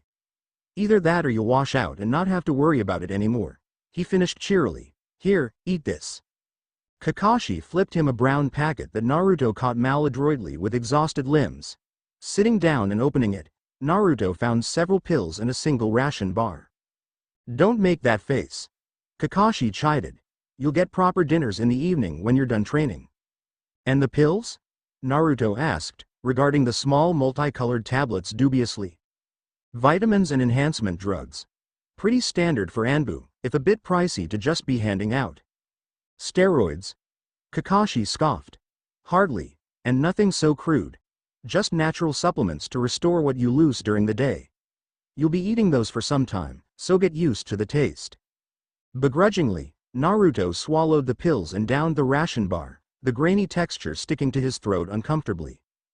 Good. Now stand. Kakashi ordered. Naruto did so slowly, wearily pulling himself to his feet. He hadn't been this exhausted since the old days, back when he'd been a part of Korin's thieving crew. What made it even worse was that it was probably only lunchtime, though it was difficult to tell without a watch or the sun to estimate by. Good. Kakashi said curtly. Now, let's begin. What do you know of chakra? Naruto almost groaned. Theoretics. If there were an area worse than his taijutsu, it would be his grasp on chakra. He'd only recently mastered the ability to hold the leaf to his forehead using only chakra. You use chakra to do jutsu and stuff. Naruto finished lamely, acutely aware just how stupid he sounded. Kakashi clicked his tongue in irritation that made Naruto's ears burn in embarrassment. It was only the first day and he clearly wasn't making a good name for himself. First, he hadn't been able to land a blow of the green spandex-clad weirdo and now he failed to answer a presumably simple question. The difference between him and his competitors suddenly seemed like an insurmountable chasm laid before him. It seems as though I'm going to have a very blank slate with you, aren't I? Kakashi asked with a sigh. That was something, at least. He hadn't been dismissed out of hand. Naruto drew a bit of comfort from that. He would get better, one chasm at a time. Chakra is the blending of physical and spiritual energy used in balance with one another. Now, Kakashi leveled an even, one-eyed gaze at Naruto. I assume you know how to enhance your body with chakra. Naruto flushed in embarrassment. Yeah, he said stubbornly. Kakashi nodded. Show me. Naruto flooded his body with chakra. His eyes became sharper and the world leapt into crystalline clarity, each color becoming slightly more vibrant and every sound that much easier to hear. Not even the rustling of Kakashi's clothing as he breathed escaped his notice. He clenched his fists, knowing that his strength was much higher than it was a moment ago although his muscles hadn't increased in size. With an exhale Naruto punched the air, his fist whizzing with the motion. Thanks to Guy's training the phantom attack was a lot more focused and controlled than it had been that morning. What is the first rule of chakra manipulation? Kakashi asked abruptly, his voice louder than a moment ago thanks to his enhanced hearing. Naruto frowned. What had Iruka said about that? His instructor had gone over that aspect of chakra on the day Naruto had clogged each of the upperclassmen's toilets. Something about. I don't know. Naruto said dejectedly. All right. Let me phrase it another way. On the street, what determines whether one person survives or another, ruling out physical advantages? Naruto paused, frowning. Ruling out physical advantages, then the answer was obviously intelligence, but that couldn't be right. He had been told on numerous occasions that he wasn't smart and yet he'd survived. So obviously there was something that set one apart from the other. Instinct. Naruto said again. Kakashi shook his head. A decent answer, but not what I'm looking for. Instinct doesn't have much to do with chakra, as you have to know what you're doing. There is something you have to understand about chakra, Naruto. Another rule? More a philosophy, Kakashi said. It has to do with consequences. Naruto's frown deepened. What do you mean? Every action we take has consequences, Naruto. I've found that applies to chakra as well as life. The person who can best judge the consequences will be most successful. Take enhancing your strength with chakra for instance, what are its consequences? Naruto shrugged. You get stronger. What happens when you're carrying something heavy when you run low and can't fuel yourself any longer? Naruto hesitated. I suppose you drop it, and if it's too heavy you could seriously hurt yourself. Ninja have died because they've shrugged off an injury with chakra only to die of that same wound once their chakra ran out. I see. Naruto said quietly. Huh? Naruto jumped in shock, throwing his hands up over his enhanced ears. Ow! He complained, glaring at Kakashi. Kakashi had the audacity to smile. Enhancing all of your senses at once has consequences as well. If someone produces a flash of light or a loud sound, you can be blinded or stunned. Kakashi explained. You'll eventually learn to control your chakra well enough to where you can pick and choose which senses you want to enhance and by how much, but for now you have to know when and where to use your abilities. Kakashi walked over to a seemingly random tree, and turned to face Naruto once more. Climb this tree using only chakra, he said. Naruto felt his eyes widen. How? He asked. Was such a thing possible? It seemed likely considering what he'd heard some of the high-level jutsu chakra was capable of conjuring, but climbing trees seemed somehow mundane when placed in comparison with fire tornadoes and flying boulders. In answer to his question, Kakashi faced the tree, lifted a foot and calmly pressed it against the trunk and proceeded to walk up the tree at a 90-degree angle as though it were perfectly normal. Naruto gaped as the one-eyed Junin ascended the tree as though it were the ground. Follow me to the top. Kakashi called over his shoulder. We'll move on to the next step once you've mastered this one. Naruto watched carefully as the silver-haired ninja picked his way around the bare branches until he came to a stop at a limb still thick enough to support his weight where he stepped down. Pulling a book from his pocket, Naruto observed Kakashi place his back against the tree and slowly slide down until he was reclining comfortably. Then, without a word, the man popped the same orange book he'd been reading when Naruto'd first met him open and resumed where he'd left off. The day is only getting older, Naruto told himself as he wearily made his way over to the tree and stared at it blankly. How the hell was he supposed to do this? Imitating Kakashi, Naruto lifted a foot and placed it against the trunk. It wasn't made of some sort of powerful Velcro, so that idea was out. It must be like the leaf exercise. Naruto realized with horror. Instead of using chakra to affix the leaf to my forehead, I'm supposed to stick the bottoms of my feet to the tree. Channeling chakra to his feet and into the tree, Naruto felt something. It was like a bond or contract of sorts between he and the bark. If he supplied it with chakra, it would allow him to stand. Following through, he shifted his weight to the foot on the tree, making as though he were climbing a particularly steep stair. When his foot didn't immediately slide off, he was pleased to find that he was on the right track. Invigorated by his discovery, Naruto confidently lifted the foot still on the ground and made to put it on the tree. However, his foot attached to the tree only held for a second before gravity reasserted itself and Naruto flailed wildly before hitting the ground with a muffled oomph. Naruto gazed upwards from where he lay, half expecting some snarky comment from his teacher. He was almost disappointed when he didn't receive even so much as a glance. I'm probably not the first to have failed today. I suppose the novelty of seeing students fall off a tree loses its attraction after the first dozen times you've seen it in one day. Naruto stood and brushed himself off before turning to glare at the tree once more. He wasn't going to be defeated by some leafless abjuration of agriculture. This time, he knew what he did wrong. He hadn't put in enough chakra and so he'd fallen off. He wouldn't be making that mistake again. Summoning all of his chakra and channeling it to his foot, Naruto lifted and planted it against the tree. The effect was immediate. He was blasted from the tree, leaving a small indentation in the bark as he hurtled several feet away to land for the second time in so many minutes on his back. Consequences, Naruto. Kakashi said from the top of the tree, his eye not leaving the book. The first time you didn't put enough chakra into it, now you've put in too much. You're going to have to find the proper balance to succeed. This is the great art of chakra, knowing just how much or how little to put into your technique. Force, reactions, consequences. Kakashi reached into his pouch and pulled out a kunai, tossing it to the base of the tree with a lazy flick of the wrist. Use that to mark your progress like you see on the other trees. A grumbling Naruto rose to his feet, glaring daggers at the one-eyed ninja resting comfortably on top of the tree and safely out of harm's reach. He still hadn't gotten even for the soaking that morning. He hadn't forgotten nor forgiven. Walking over to the tree, he retrieved the kunai, the heavy metal fitting into his hand comfortably. "You never said how long we're going to be at this," Naruto said, thinking back to Guy's instruction. Kakashi asked, looking down distractedly. "We're going till you either can't stand anymore or your next instructor gets impatient and sends a messenger to get you." He shrugged. "I have all day." Naruto struggled to keep a straight face. He wasn't much for formal rules and the like, but this seemed a bit lax even to him. However, the one-eyed ninja appeared unconcerned with his laziness. Looking up at the tree with trepidation, Naruto exhaled a pent-up breath. This was going to hurt. Line break in the end. It was the next instructor's patience that ran out first. Over the past 2 hours Naruto had been catching odd glances from Kakashi as he continued to try and climb the tree with single-minded determination.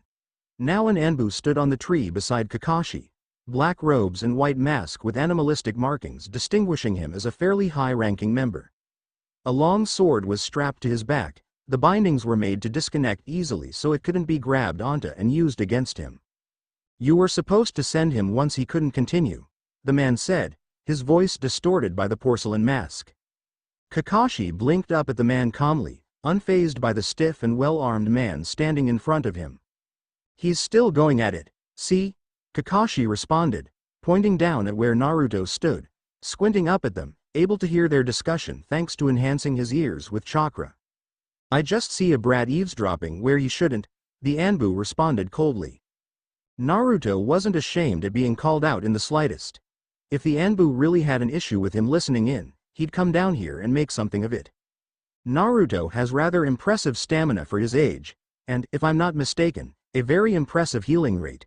He came here favoring at least 2 bruised ribs and some torn muscles from his spar.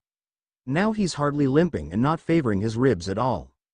The Anbu turned to regard Naruto, cold blue eyes boring into Naruto through the eye slits in the mask. "I don't envy him when you tell Ibiki about this. You know the man will want to test him to see how far it goes. The brat will not enjoy it." Naruto was alarmed to see Kakashi appear slightly uncomfortable with what the Anbu said. "I hadn't planned on telling Lord Hokage's chief interrogator about it for at least another 2 weeks. I wanted to give the boy a chance. If Ibiki gets a hold of him this early, the kid will break before the month is out. Then I will win that part of the betting pool." The Anbu responded.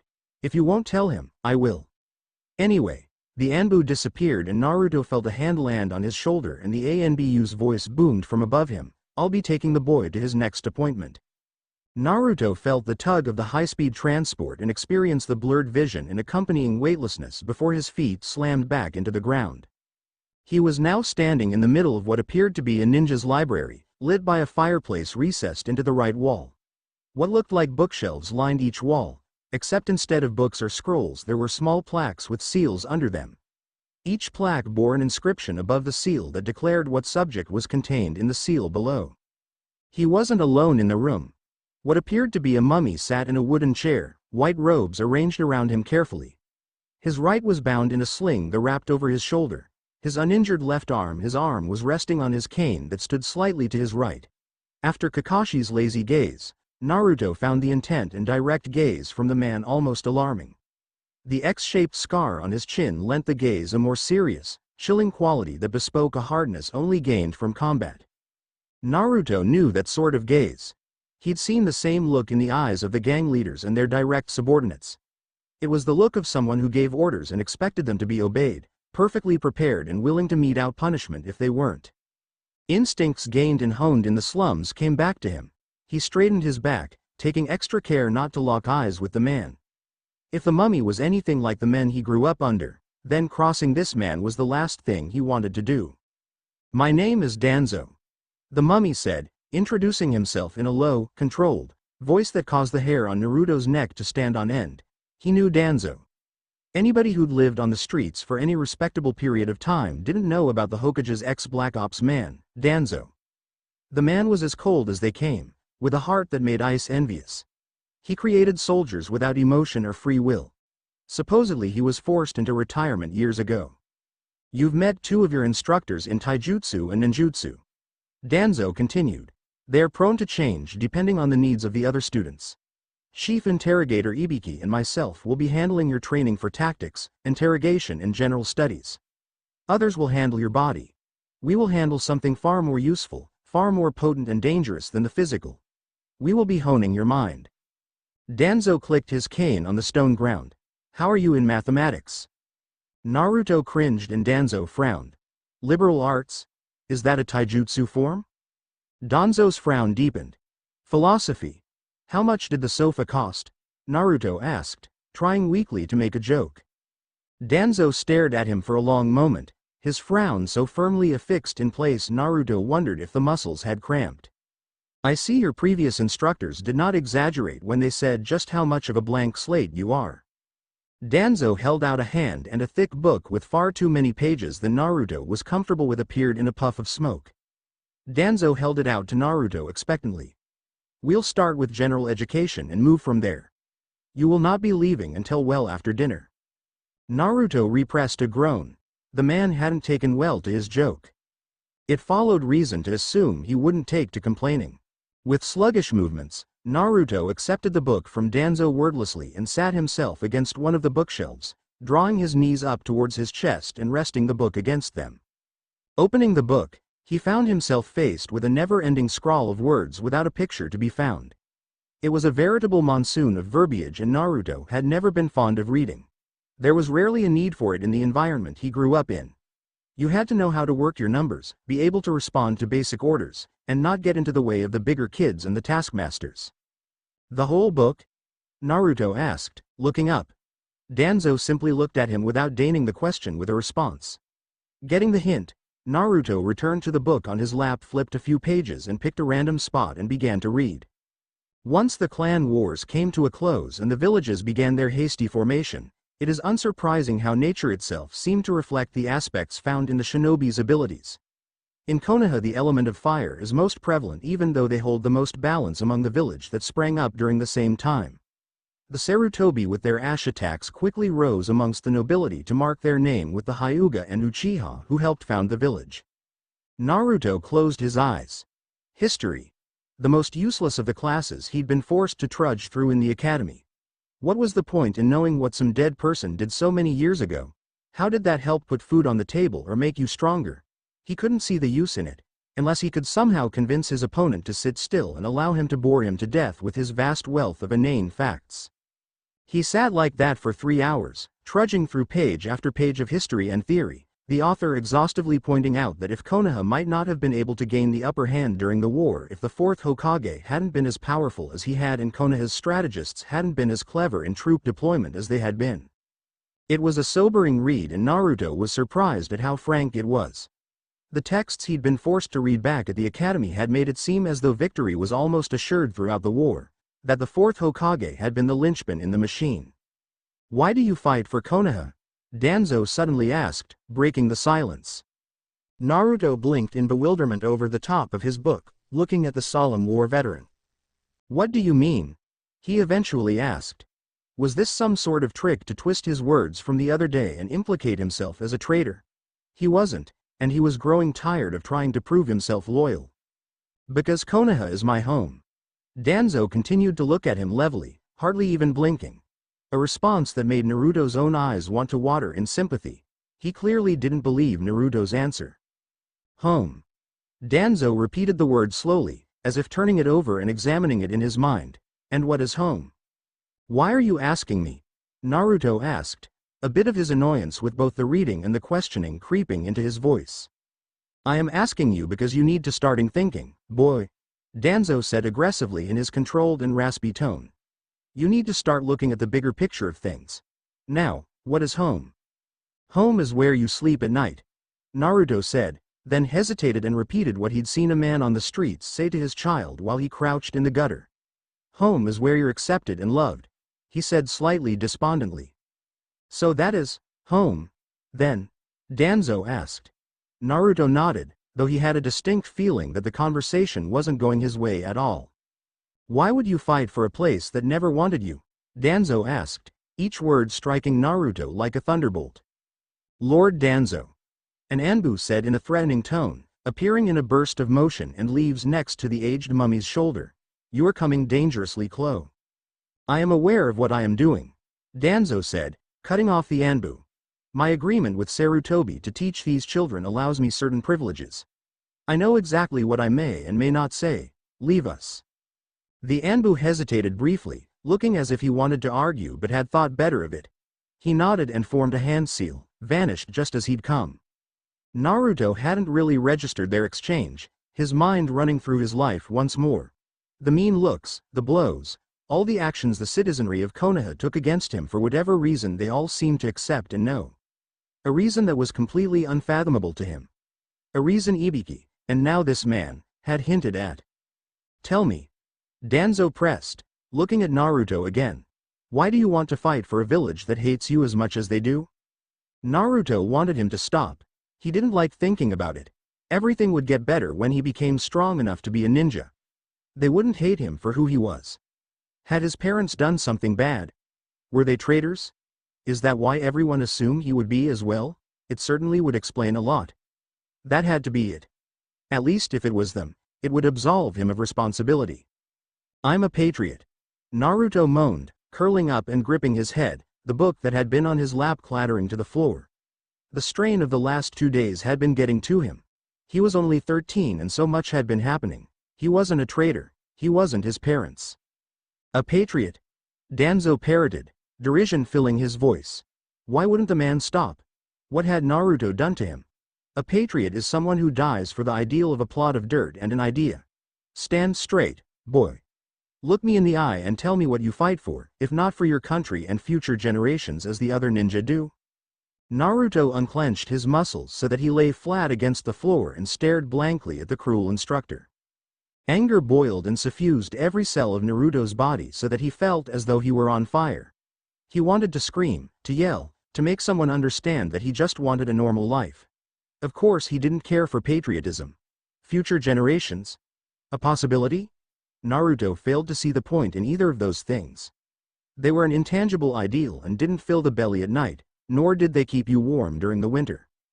I fight so that when the chips are down, when the blood hits the fan and everything falls apart, I'll be the one standing. Everyone and everything I hold dear will be protected. The Ichirakus, Iruka, and old man Hokage will be safe. And if they value other people, I'll save them too. No one deserves to live alone. Danzo leaned back in his chair. His eyes, however, never left Naruto's own. He gazed at Naruto for a stretch before asking, what can one boy do? Naruto shrugged. Whatever I can.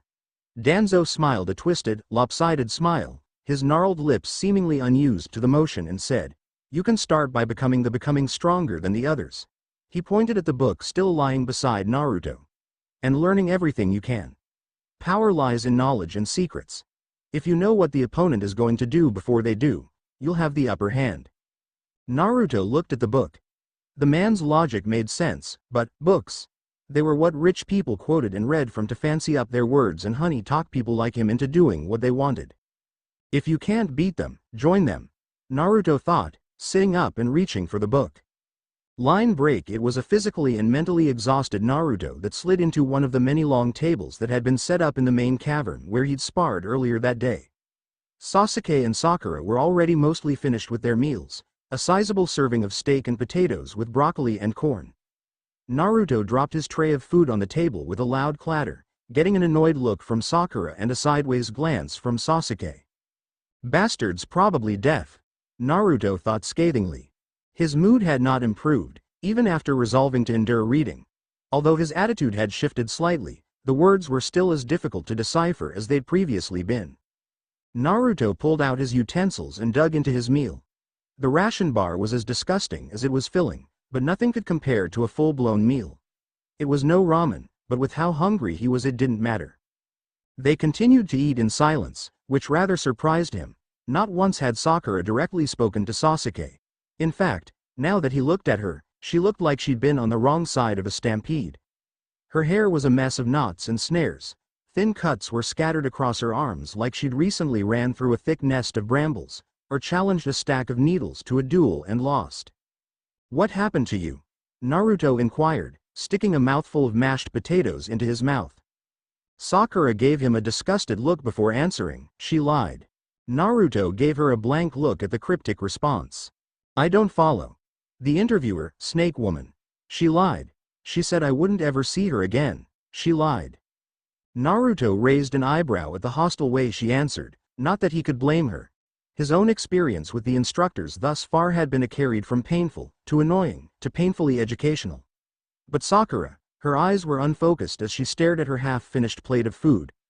Normally, she would have been horrified at her unkempt appearance in front of Sasuke, preferring not to be seen at all rather than be seen dirtied. Her day must have been just as unforgiving as his own.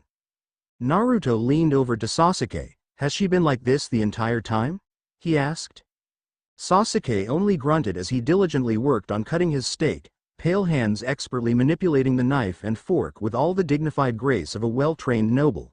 It made Naruto want to upturn the plate on the pretty boy's face. Retraining himself and running Sasuke's grunt through a quick mental translator, Naruto nodded in the affirmative. Understand that Sasuke meant, yes. It was a talent Naruto was not proud of, though, on occasions like now, it had its uses. Why were you late to dinner? Sasuke asked between bites, somehow using only the tone of his voice to make Naruto feel like he'd been the one in the wrong and should apologize. It's his damned rich upbringing. Naruto thought. If he'd been born where I had, there's no way he would speak like that. Or maybe he would. He'd fit right in with Korin and his crew of pompous assholes. Danzo. Naruto growled by way of explanation. I haven't met this Danzo. Sasuke replied dismissively. I've only been trained by Jonin Kakashi, Chief Interrogator Ibiki, Jonin Sarutobi Asuma, Jonin Kurenai, and Special Jonin Ebisu. Naruto goggled. 5 trainers? He'd only had 3. Was Sasuke really that much better than he was? HMPH. Bet they traded you off so fast because they couldn't stand your stuck-up attitude. Naruto jeered. Sasuke ignored him, opting place the last cut of steak into his mouth, chew, and then wipe his mouth with his napkin and stand to his feet.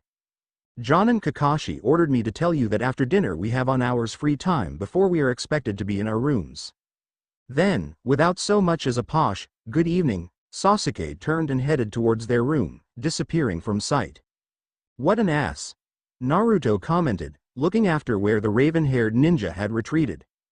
Don't talk about Sasuke like that, Sakura said, though her heart wasn't quite in the rebuke as it usually was. Mr. LTRPHABRF, STRDHRHFER. Naruto swallowed his mouthful of food. I want, he finished. Sakura tossed him another disgusted look before standing and walking off with a muttered, pig, under her breath. Naruto smiled to himself as she left. He knew that would get rid of her. His uncultured upbringing did have some uses. Now he could finish his meal in peace with the table all to himself. That was not wise, Uzumaki, came Ibiki's gruff tones from behind him. Naruto didn't turn his attention away from his meal as the large man dropped into the seat beside him, black trench coat splaying around him like a tainted pool. Mr. NRF care. Naruto said through his food, looking with a sidelong glance at the man, hoping he would become frustrated like Sakura had and leave him alone to eat in peace. He'd had enough of teachers for one day. That won't work on me, Uzumaki, Ibiki said, shattering Naruto's hopes with a cold indifference. Naruto swallowed, staring glumly at the interrogator. Why would you care? Naruto asked. Ibiki looked at him for a long time, holding Naruto's gaze with a flat, uncompromisable strength. I care because you 11, as sad as it is at present, are Konoha's future, he said at last. Naruto had nothing to say to that. He couldn't quite comprehend that Konoha would depend on him for anything. Sure, the Hokage said that they were looking to train the next Sannin, and the training he'd received today had been like nothing he'd received before, but why would they care about his relationships with suck-up snobs boys like Sasuke and Sakura? I'll give you a bit of advice, and a story I remember my father telling me when I was a lad. Ibiki continued. First the advice. Wasting energy acting like and driving who would have, if the Hokage hadn't decided to start this little venture of his, been your teammates. My teammates? Them? What are you walking about? Naruto demanded. He's the stuck-up rich kid, he. Ibiki glowered at him and Naruto fell silent. What is snobbery other than feeling entitled to respect simply because you grew up poor, instead of rich, turned on its head? I'm not stuck up. Naruto shot back. Refusing to associate with someone because they're a bit different than you. That sounds pretty stuck up to me. Ibiki commented. But that's my advice. Take it or leave it, it's up to you. Naruto sat under Ibiki's stern scowl, turning over the uncomfortable possibility that he was a lot more like the bastard than he wanted to admit. The thought wasn't a pleasant one.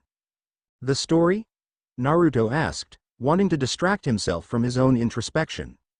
Ibiki grunted, shifting on the seat to make him more comfortable. Naruto did the same. Years ago, a gambler and a monk embarked on a long trek right through the great lands of the north. Ibiki began.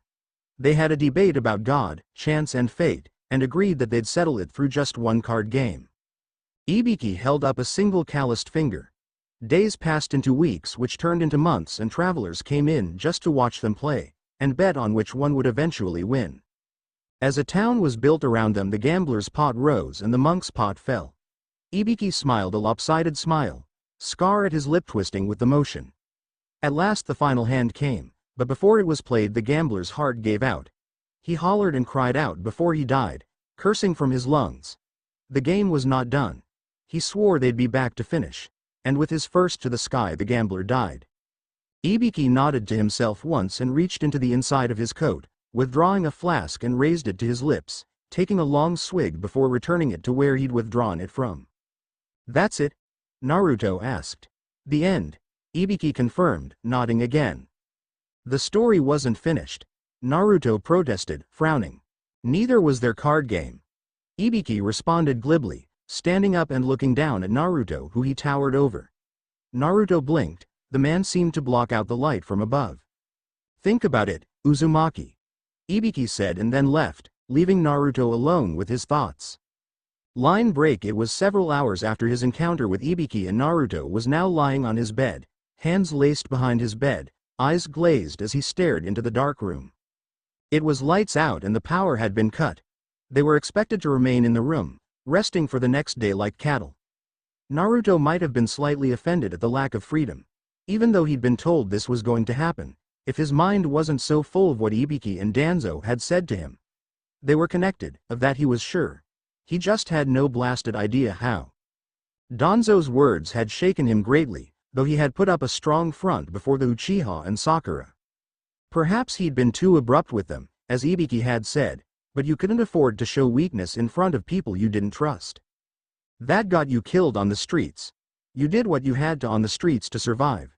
Stabbing someone in the back to get what he or she had. Commonplace. And so he'd pushed them even further away. But maybe there was another way.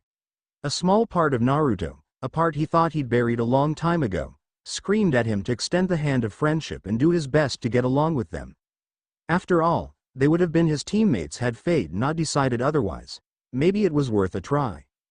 Naruto turned over on his cot to face where the other two would be laying. The soft, rhythmic sounds of their breathing told him that they were already asleep. Waking them would hardly put them in the best of temperaments, and so he decided that he'd try tomorrow evening during dinner to mend a few of the hundreds of bridges he'd burned over the years he'd known them. A home. Naruto hadn't really thought about that concept for quite some time, not since he'd given up on the possibility of him ever having one years ago. But Danzo had hinted that he could find one amongst the other students and teachers here. No, Naruto thought as he frowned. Danzo hadn't actually said anything like that. He'd said that he'd have to become stronger than them to achieve power.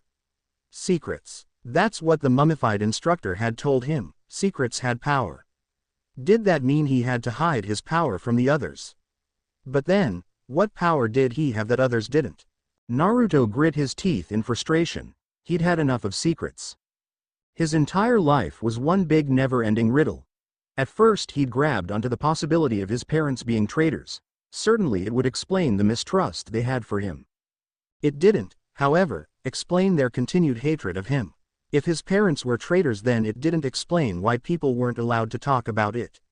Konoha wasn't a pit full of fools who meted out judgment on a whim. Neither did they casually transfer hatred from one generation to the next without declaring why. He'd seen other kids rise from the gutters. Why would he be the exception? A thought suddenly occurred to him, a thought that shattered his traitorous parent theory. If they were turncoats, then mistreating the son was certainly a recipe for disaster. That meant that whatever they hated him for was on account of something that he had control over. Whatever had enraged them so much was even larger than he'd imagined. "And what could I have done when I was so young I can't even remember it?" Naruto asked of the darkness. He shook his head. He didn't have enough information at present. The older generation obviously knew something that the younger generation hadn't been clued in on. They simply parroted their parents. Ibiki had all but told him that. So he just had to go far enough into the past to draw the lines. Naruto had to repress a chuckle as he realized the irony of that thought. The past, history, his least favorite subject, was suddenly relevant, just as Danzo had said it would be. Maybe there was a point in studying the past. He closed his eyes, trying to settle his mind. He'd come into a resolution. He was going to become stronger, and in doing so he was going to surpass every one of his peers and prove himself. To gain that strength he'd need friends. A lot of them were of noble clans that he saw. They had to know a few secrets. Secrets he needed. Naruto found himself faced with a decision. Either mix with the type of people he hated, or go on in ignorance. Naruto turned over into his bed. Who knew? He might even enjoy their company. Right up until the moment he plunged his knives into their hearts. Let it be known that power is a burden. Seek not to be bound by its chains. Line break. Naruto panted heavily, sweat pouring down his brow and splashing onto his orange jumpsuit. He was leaning with hands on knees, glaring at the disappointed-looking Might Guy standing a few feet away from him, his arms folded in front of him, still clad in green spandex like the day before. Today had started out similarly to day one, only without the near drowning. A fact for which he was grateful.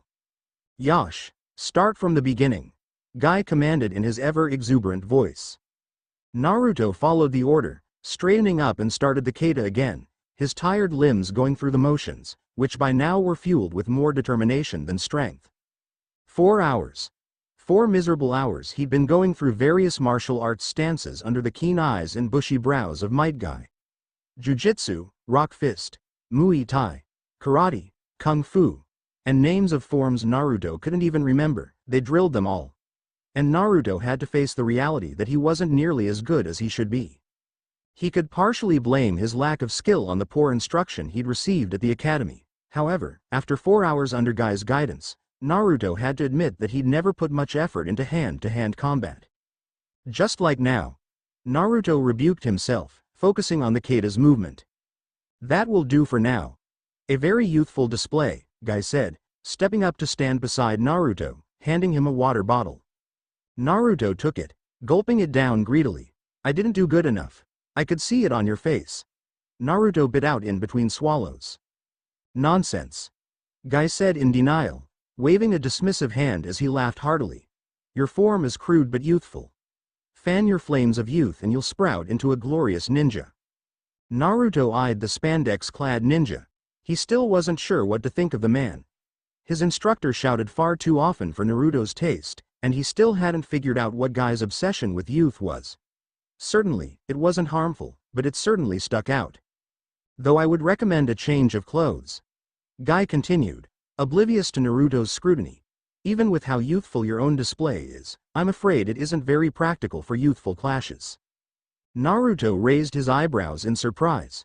Was he hearing the spandex-wearing, youth-spouting instructor correctly? "There's nothing wrong with what I'm wearing," Naruto said petulantly. He was rather proud of his jumpsuit. It was made of the best color possible. "If you must wear the youthful color, then make it tighter to your body," Guy suggested, settling into an open stance, legs apart and hands raised, one in front of the other with the fist closest to Naruto open, palm to the ceiling. "I'll show you why." Naruto followed suit, mimicking the open fist's opening stance his instructor preferred. "Yosh!" Guy exclaimed, signaling the start of the bout. Naruto moved forward, flaring his chakra in his chest so it burned comfortably, enhancing his movements to give him increased speed and strength. Once Guy came into range, he struck forward with a powerful fist, using his hip to increase the power of the blow as he'd been taught. With a grace Naruto wouldn't have believed possible from the man had he not seen and experienced it firsthand, Guy danced around the attack as though it were child's play, simultaneously launching a backhanded counter-attack. Naruto reflexively blocked it, curling up and locking his joints to brunt the blow as best he could. Might Guy didn't look it, but the man's lightest blow could topple Naruto as a toddler would knock over a stack of blocks just to see it fall. Before Naruto could counter himself, Guy opened his hand, rotating it and grabbing a hold of the loose jumper fabric, wrenching Naruto off his feet and tossing him across the training area as though he weighed no more than a feather. Naruto hit the ground, rolling with the motion and leaping to his feet, hastily erecting a defense to block a blow he knew was coming. He wasn't disappointed. Guy was already bearing down on top of him, spinning kick already in motion. Left with only one option, Naruto stepped into the attack, pushing his own center of gravity into Guy's as he'd been instructed, attempting to overwhelm his instructor with the unexpected move and undermine his defense. "Yosh!" Guy exclaimed, surprising Naruto as the man seemed to wrap around him with his legs, ensnaring his clothing once more and flinging him with a back handspring. Naruto swore as he flew, desperately trying to regain his orientation as he flipped through the air. He hit the ground, his arm cracking under the impact, forcing a cry from Naruto's lips from the pain. "My most youthful apologies," Guy cried, hurrying over to where Naruto was curled up on the ground and clutching his limb. Naruto growled as he clutched at his right wrist, pain pulsing from the joint in hot waves. It wasn't broken. He knew that from his many experiences with damaged bones. It was most likely fractured, a diagnosis made more certain by the swelling already occurring. Guy crouched down to his right, peering at the injured limb, but retained his good senses and didn't try to wrest the limb from him. Naruto did not like other people near him while he was injured. It was weakness, and even if he had resolved to be more trusting, this was one thing he was not going to budge on. "Will you remain youthful?" Guy asked with concern. That seemed to be the man's way of asking if he was all right. "It's just a fracture. I'll heal," Naruto grit out through clenched teeth. Guy hummed. "You'll be out of it for a few days, my friend," he said consolingly, "as long as the medics get a good look at you. I'll have an Anbu take you to the infirmary." Naruto snorted in amusement, despite the pressing pain he was in. "I'll be fine in a couple of hours," he said. "I've always been good at healing, never gotten sick in my life. Pretty useful for someone who grew up on the streets, nay." Guy blinked in surprise, large eyes staring intently at the limb whose swelling had already disappeared. "I'd heard one of the Anbu telling my youthful friend Ibiki about it the other day, but I didn't think much of it. A couple of hours?" Naruto nodded, carefully prodding the angry bone to make sure nothing had splintered off. That had happened once after a particularly bad beating at Korin's hands when he hadn't managed to pickpocket enough coin that day. The beating had broken his arm in such a way that a chink of bone had separated from the main body. His arm had healed just fine in the couple of days, but it hadn't healed correctly, leaving the sliver lodged in his muscle. He'd been forced to cut open his arm and dig it out. With his skin constantly trying to close around the crude blade he'd been using, it had made the process particularly unpleasant. Whatever fueled his healing only what was necessary to make him operate and didn't distinguish old from new. It was a wonderful ability, however it had its fair share of drawbacks. "Yosh, if you are fine, then do you understand what I was trying to tell you?"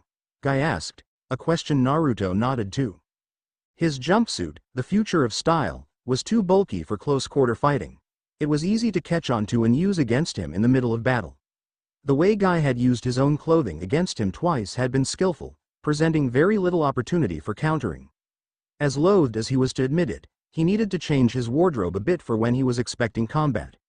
The color stayed, that wasn't going to change, but he couldn't allow the jumpsuit to be a liability in battle. "Then I am sorry," Guy said heavily, placing a hand on Naruto's shoulder.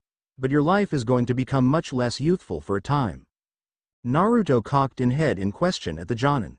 "I'm sorry," Guy repeated, the man's large eyes reflecting misgivings about something. Naruto felt the gut-wrenching sensation that signaled he was being moved from one training ground to another. Did they expect him to practice tree climbing even while injured? He reoriented himself quickly, by now an old hand at being yanked from place to place. The problem was that he was not in the tree-filled, waterfall area. Instead, he was in a small wooden chamber, a single, high-backed chair in the center. The chair was ordinary in all respects except for the metal shackles around the arms and legs. A leather strap hung down from the headrest. The metal was thin, intricately woven, and probably nearly unbreakable. "Welcome to Shoal," Uzumaki. A familiar gruff voice said from behind him. Naruto turned to face Ibiki. The large man stood by the open door he must have just come through, his large body barely leaving room on either side of the frame, his trench coat brushing the metal as he passed. "We talked last night. Seems a bit odd to be welcoming me now," Naruto responded, skipping the pleasantries. He was never much for small talk. "I was in a hurry and didn't get a chance to welcome you properly, Uzumaki," Ibiki answered, stepping forward to and past Naruto, coming to a stop by the chair, laying a large hand on the wood. Beside the bear-like man, the chair appeared tiny. "You told me a story," Naruto said in amusement, the pain of his wrist forgotten for the moment. "And then I left immediately after. I was pressed for time, but you needed to be straightened out. You were going to destroy your chances here within the first blasted day." Naruto regarded the man for a moment. How much did the man know? Probably everything. But still, Naruto was not fond of talking about his feelings. "What am I doing here?"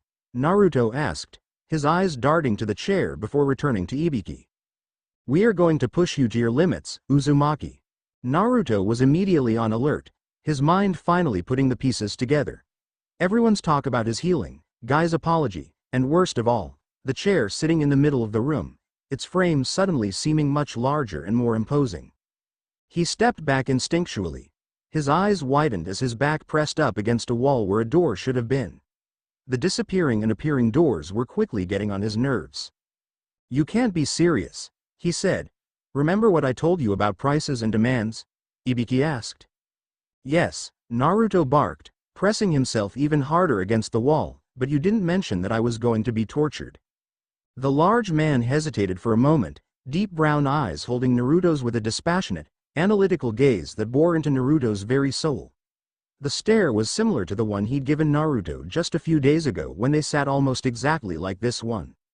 "Isn't torture below Konoha? Aren't we better than that?" Ibiki's seemingly ever-present frown deepened. "You won't beat the Uchiha or the Hyuga. Anyone with a bloodline will crush you as you stand at the moment." Naruto flinched, unprepared for the large man's brutal candor. "You are too soft. Konoha above torturing? We hold morals, however. Compromises and exceptions are always made for the greater good and the security of our home." "I don't see how this will help," Naruto said, his voice sounding a bit high-pitched to his ears. "You have an ability to heal broken bones in hours," Ibiki stated bluntly. "Do you consider this a normal ability, boy?" Naruto hesitated for a few heartbeats, the question unbalancing him. "Is it connected to why people hate me?" Naruto asked. Ibiki smiled, his grin showing a full head of white teeth that seemed to sparkle in the dimly lit room. "That's the question, isn't it, boy?" "Does it change anything?" Naruto asked. Ibiki shrugged. "Everything. Nothing, can't say until we test it." "Will your healing ability get better with practice? Can you control the rate at which you can heal? Are there any side effects? There are many variables with abilities as volatile as healing. Knowing your own secrets can mean holding an advantage over an opponent." Secrets. That magical word. Naruto stepped forward, slowly approaching the chair as though it were a viper. He had made a promise the other day, to himself. A secret, if you will. He was going to protect. He was going to protect everyone because that's what the Hokage did. A leader looked after his own. "Let's get this over with," he muttered begrudgingly, seating himself on the chair with trepidation. He had experienced pain on the streets. He'd just grit his death and bear with it. Ibiki withdrew a kunai from the folds of his coat with his left hand, Naruto's eyes latching onto the cold steel with the fervent intensity of a priest. "Will I need to bind you, boy?" Ibiki asked, testing the sharpness of the blade with his right index finger. "I'll try not to move," Naruto said, his voice most certainly higher than before. 2 days ago he'd been afraid of the prospect of injuring himself with the blade the masked Anbu had left for him during his first test. Now he sat here, willingly about to be stabbed, slashed, and attacked without striking back. She'll changed a person. "See that you don't," Ibiki said. "If you move and hurt yourself further, you might not recover properly and be dropped from the program. I won't lie to you, boy. This is going to hurt. Bravado has no place here." Naruto gulped, eyeing the dagger. "Tie me up, then," he said. Ibiki did so quickly. he expertly manipulating the leather straps to wrap around his shoulders, gagging his mouth so he didn't accidentally bite his own tongue off and drown in the blood. The metal clasps fit around his wrists perfectly, as if made specifically for him. In fact, they probably had been made specifically for him. "Are you ready?" Ibiki asked steadily. Naruto did his best to nod, the motion made difficult by the restraints. The pain was immediate and consuming. He tried to scream through the gag, his eyes rolling in his head as felt the knife inserted into his shoulder, driving through the muscle and into the bone, jolting off the bone. The metallic scent of blood filled his nostrils and Ibiki twisted the weapon, withdrawing it and burying it again, in his right leg this time. The smell of blood intensified. He had experienced pain. But not like this, never like this. Naruto felt his leg twitch, desperate to escape the penetrating tool.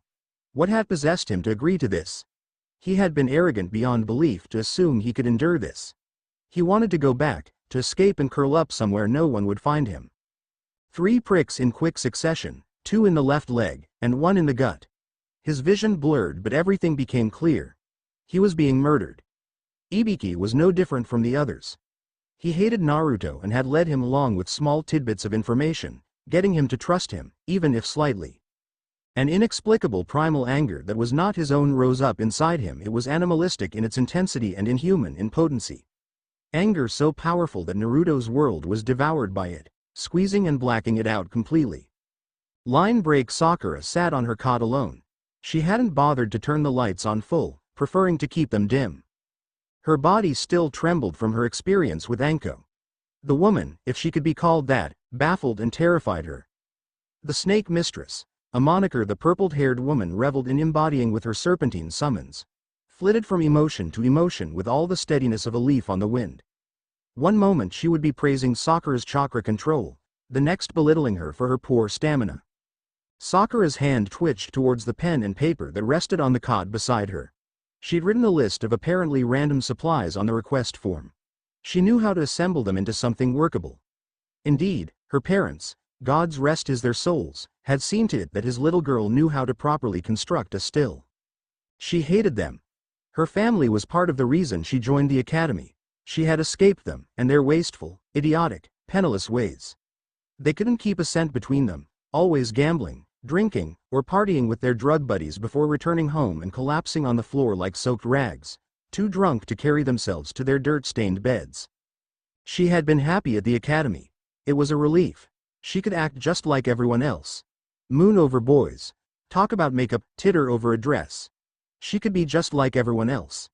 No more cleaning up after her parents' messes. No more worrying about if they were going to make ends meet. She'd run away from that life. For a moment, Sakura felt a pang of worry for her parents. She'd been the one to make sure they got to work on time. Were they even still alive? She'd taken a room at the academy's bunk when she couldn't deal with her reality anymore. Taking a breath, she lifted the slip of paper and stood, making her way over to the request box and placed the paper into the slot. She closed her eyes and breathed out a held lungful of air she hadn't known she'd held. It was done. She was just like her parents after all. But maybe she could manage it better than they had. Maybe she'd find balance. Sakura sighed. Why was breathing so difficult all of a sudden? Poison? No, it couldn't be. Anko had claimed to remove all the toxins after their training. Was it her conscience? Had guilt consumed her? It was possible. She had to get stronger. That was what she was here for. Guilt had no place for a ninja. The books she'd read had been quite clear about that. If she could just numb herself enough so that. The door opened and 2 jonin dressed in green vests and black trousers entered, dragging a red something between them. They turned on the lights and carried it over to one of the furthest cot and tossed the mass onto the canvas. The thing was a mess of color, red, orange, black and blonde. Sakura felt her eyes widen when she realized what it was. Naruto had returned home. Take care of him, one of the jonin, a short and stocky man with short hair, said in a high-pitched voice as he brushed past Sakura's paralyzed form, heading for the door. The medics on staff were called out on an emergency. We have to go as well. Bloody bad timing if you ask me. Good luck. They left, the taller of the 2 dropping a medic bag by her leg as they departed. Something about that excuse seemed off to her. They'd had plenty of resources at their disposal up until now. What had changed?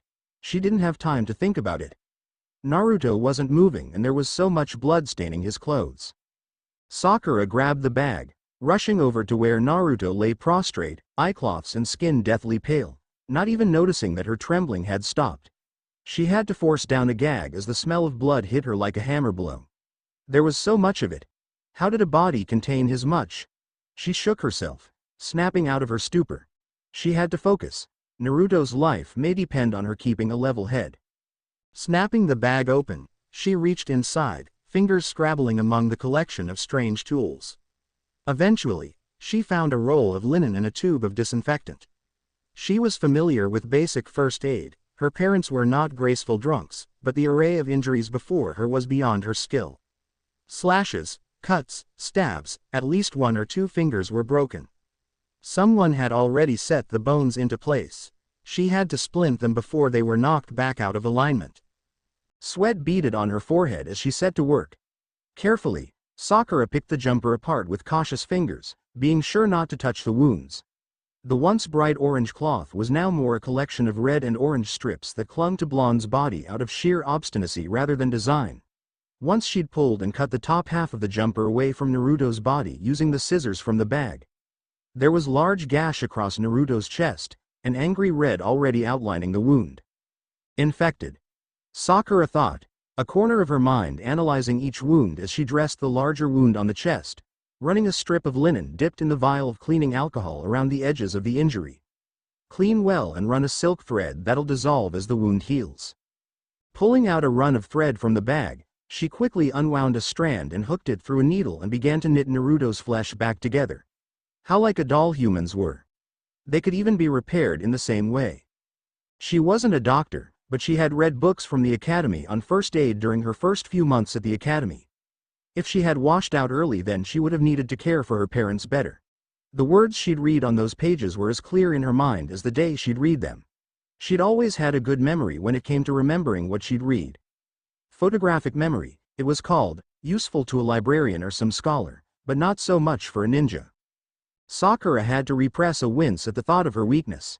If she had winced, she might have only hurt Naruto further. The past 2 days had been a reality check for her. A few days ago, had someone asked her what being a ninja was like, she would have responded with an arrogant smirk and talked them half to death about how being a ninja was a noble path, full of glory and honor. She would have told them about how she was the top of her class, one of the best Konoha had to offer. Now all she would have done is look them dead in the eye and say, perdition. Sheol. It was such a fitting name. She knew what the word meant, hell, and it was apartment the instructors didn't seem to care about their well-being. Who used poison on their students as though it were ordinary or safe. She sighed as she made the final tug on the stitch, cutting the thread and making a knot so it didn't come undone at the slightest of movements. Threading another needle, she was about to set onto one of the smaller gashes but froze. It wasn't there. She blinked, trying to reconcile her memory of the state Naruto had been in when he'd been drug in, and the Naruto that lay in front of her. The one that was lying in front of her was most certainly healthier than he had been before. Reaching out, she took hold of Naruto's hand and lifted it, inspecting it once more. The fingers were no longer broken. Her eyes trailed Naruto's body, his skin no longer as pale as it had been, many of the cuts nothing more than a memory. There was the occasional line of red, not quite a scar but not an injury either, that marked where a wound had been. Naruto, Sakura realized, wasn't nearly as large in body as his baggy jumpsuit suggested he was. He was dangerously thin, obviously malnourished, though he retained limbs dense with muscle. She could easily count his ribs from where she sat and figured that if she were across the room she could be able to count them just as easily. What a life you must have had, Sakura muttered, suddenly feeling ashamed. She had mocked Naruto in the academy because of his status as an orphan, though she wasn't far off herself. She had felt a false sense of superiority because she, even what little she had, still had more than he did. He was even more wretched than she was and therefore she could deflect the self-loathing she'd felt for herself onto him. And somehow, he had withstood it. Taken it all in without protest, just a flat stare and sometimes a smile. He's better than you are. Sakura thought morosely. He's obviously trying harder if he's pushed himself so far as this. She was envious. How did he have the fortitude in the body and mind to push to this degree? She knew she couldn't have done it. she just wasn't cut out for this kind of stuff. Line break. Naruto was in pain, so much pain he couldn't move. Why was he in pain? He hadn't disobeyed Yuten, had been caught looking at Yuten's painting. The canvas depiction of a blonde-haired warrior fighting a red creature so large it overshadowed the village. But no, that was years ago. So why had he been beaten? Naruto tried to remember but failed. The agony was like a solid wall, impenetrable and vast. On the edge of the pain he could make out fuzzy vibrations. Voices?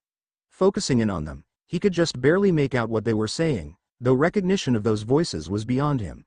That required memory. Memory he didn't have at the present. He tapped the creature's power.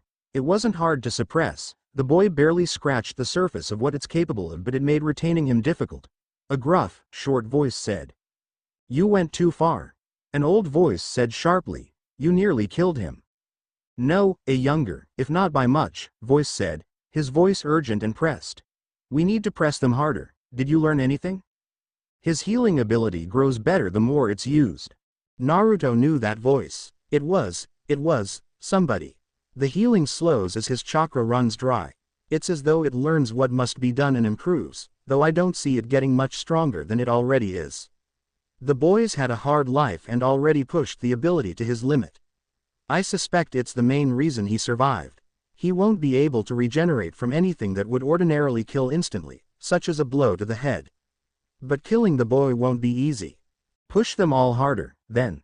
The urgent voice said, "I may have to step in and help with their training. My spy network can manage itself for a while." Whoever killed Tsunade was strong enough to. Naruto couldn't keep his attention focused on them any longer. The pain was growing more insistent and it was all he could do to retain his awareness. He let himself float, not pushing at the wall of pain but not shrinking away from it either. For what felt like an eternity he just was. The wall crumpled, crashing down and allow him to surface once more. Opening his eyes, he found himself lying on his back, artificial light cutting into his eyes. Looking around, he found that he wasn't in Ibiki's torture room. Naruto winced as a hazy memory of the event returned to him. He almost preferred it when he couldn't remember. "You're awake," a tired female voice said from beside him. Naruto turned to find Sakura sitting on the cot beside him, head cupped in bloody hands. Her eyes were red from exhaustion and black bags hung under her eyes giving her grim countenance. "I must have done something right for once, then," Sakura continued, lifting her head and stretching her neck. Naruto tried to sit up but was quickly stopped by the pink-haired girl. "Don't," she said, "you'll pull the stitches and it took me long enough to get those in you. I'm not going to do it again." Naruto blinked. Stitches? He looked down and, indeed, there were stitches, neatly dressed along a wound that stretched from right collarbone to left hip and still hadn't healed. What had Ibiki done to him while he'd been out? He tried to sit up again to examine them but was forcibly stopped by Sakura, who'd stood and pushed him down by the shoulders.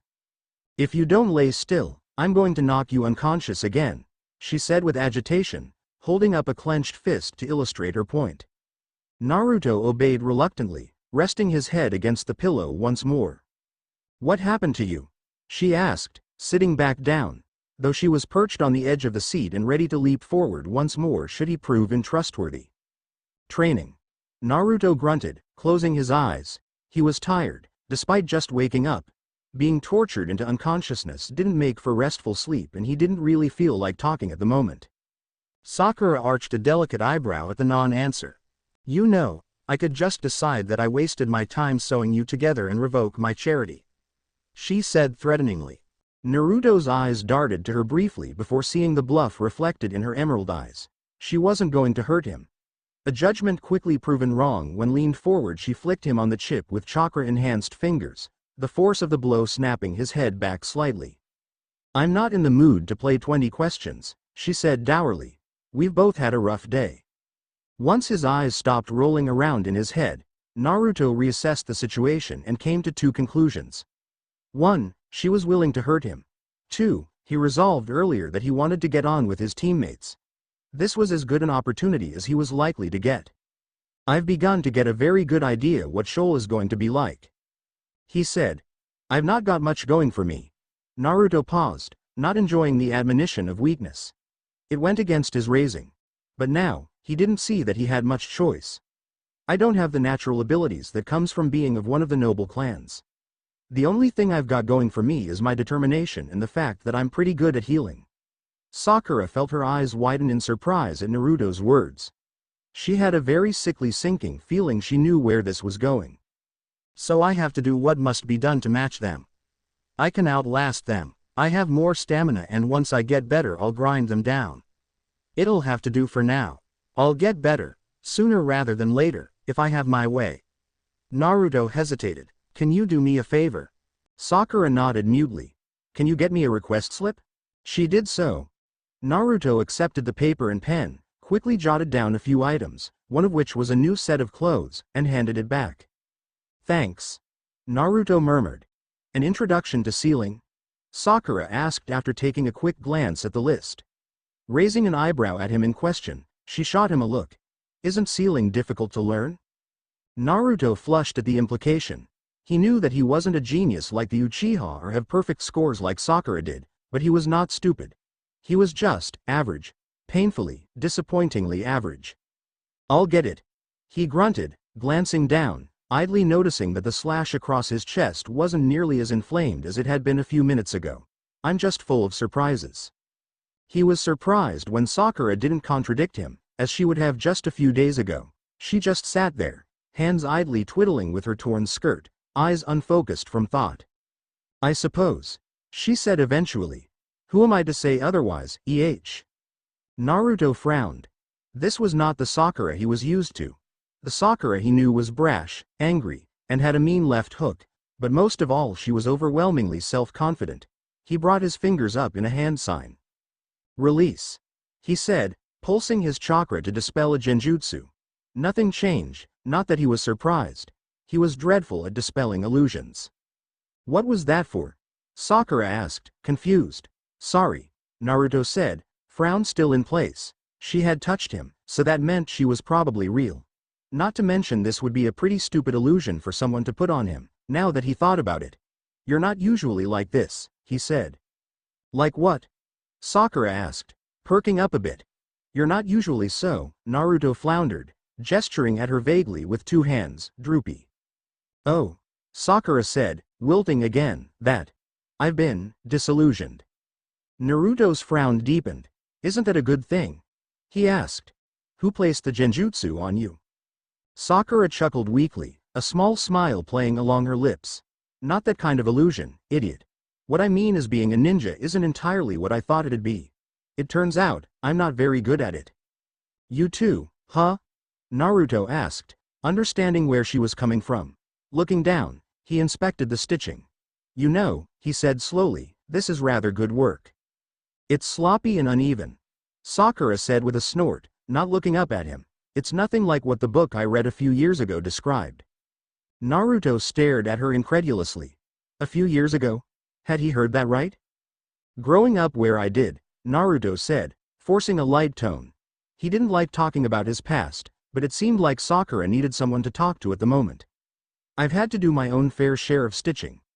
If any of them were anywhere near as close to as good as this is, I might not have been through as many scars as I have.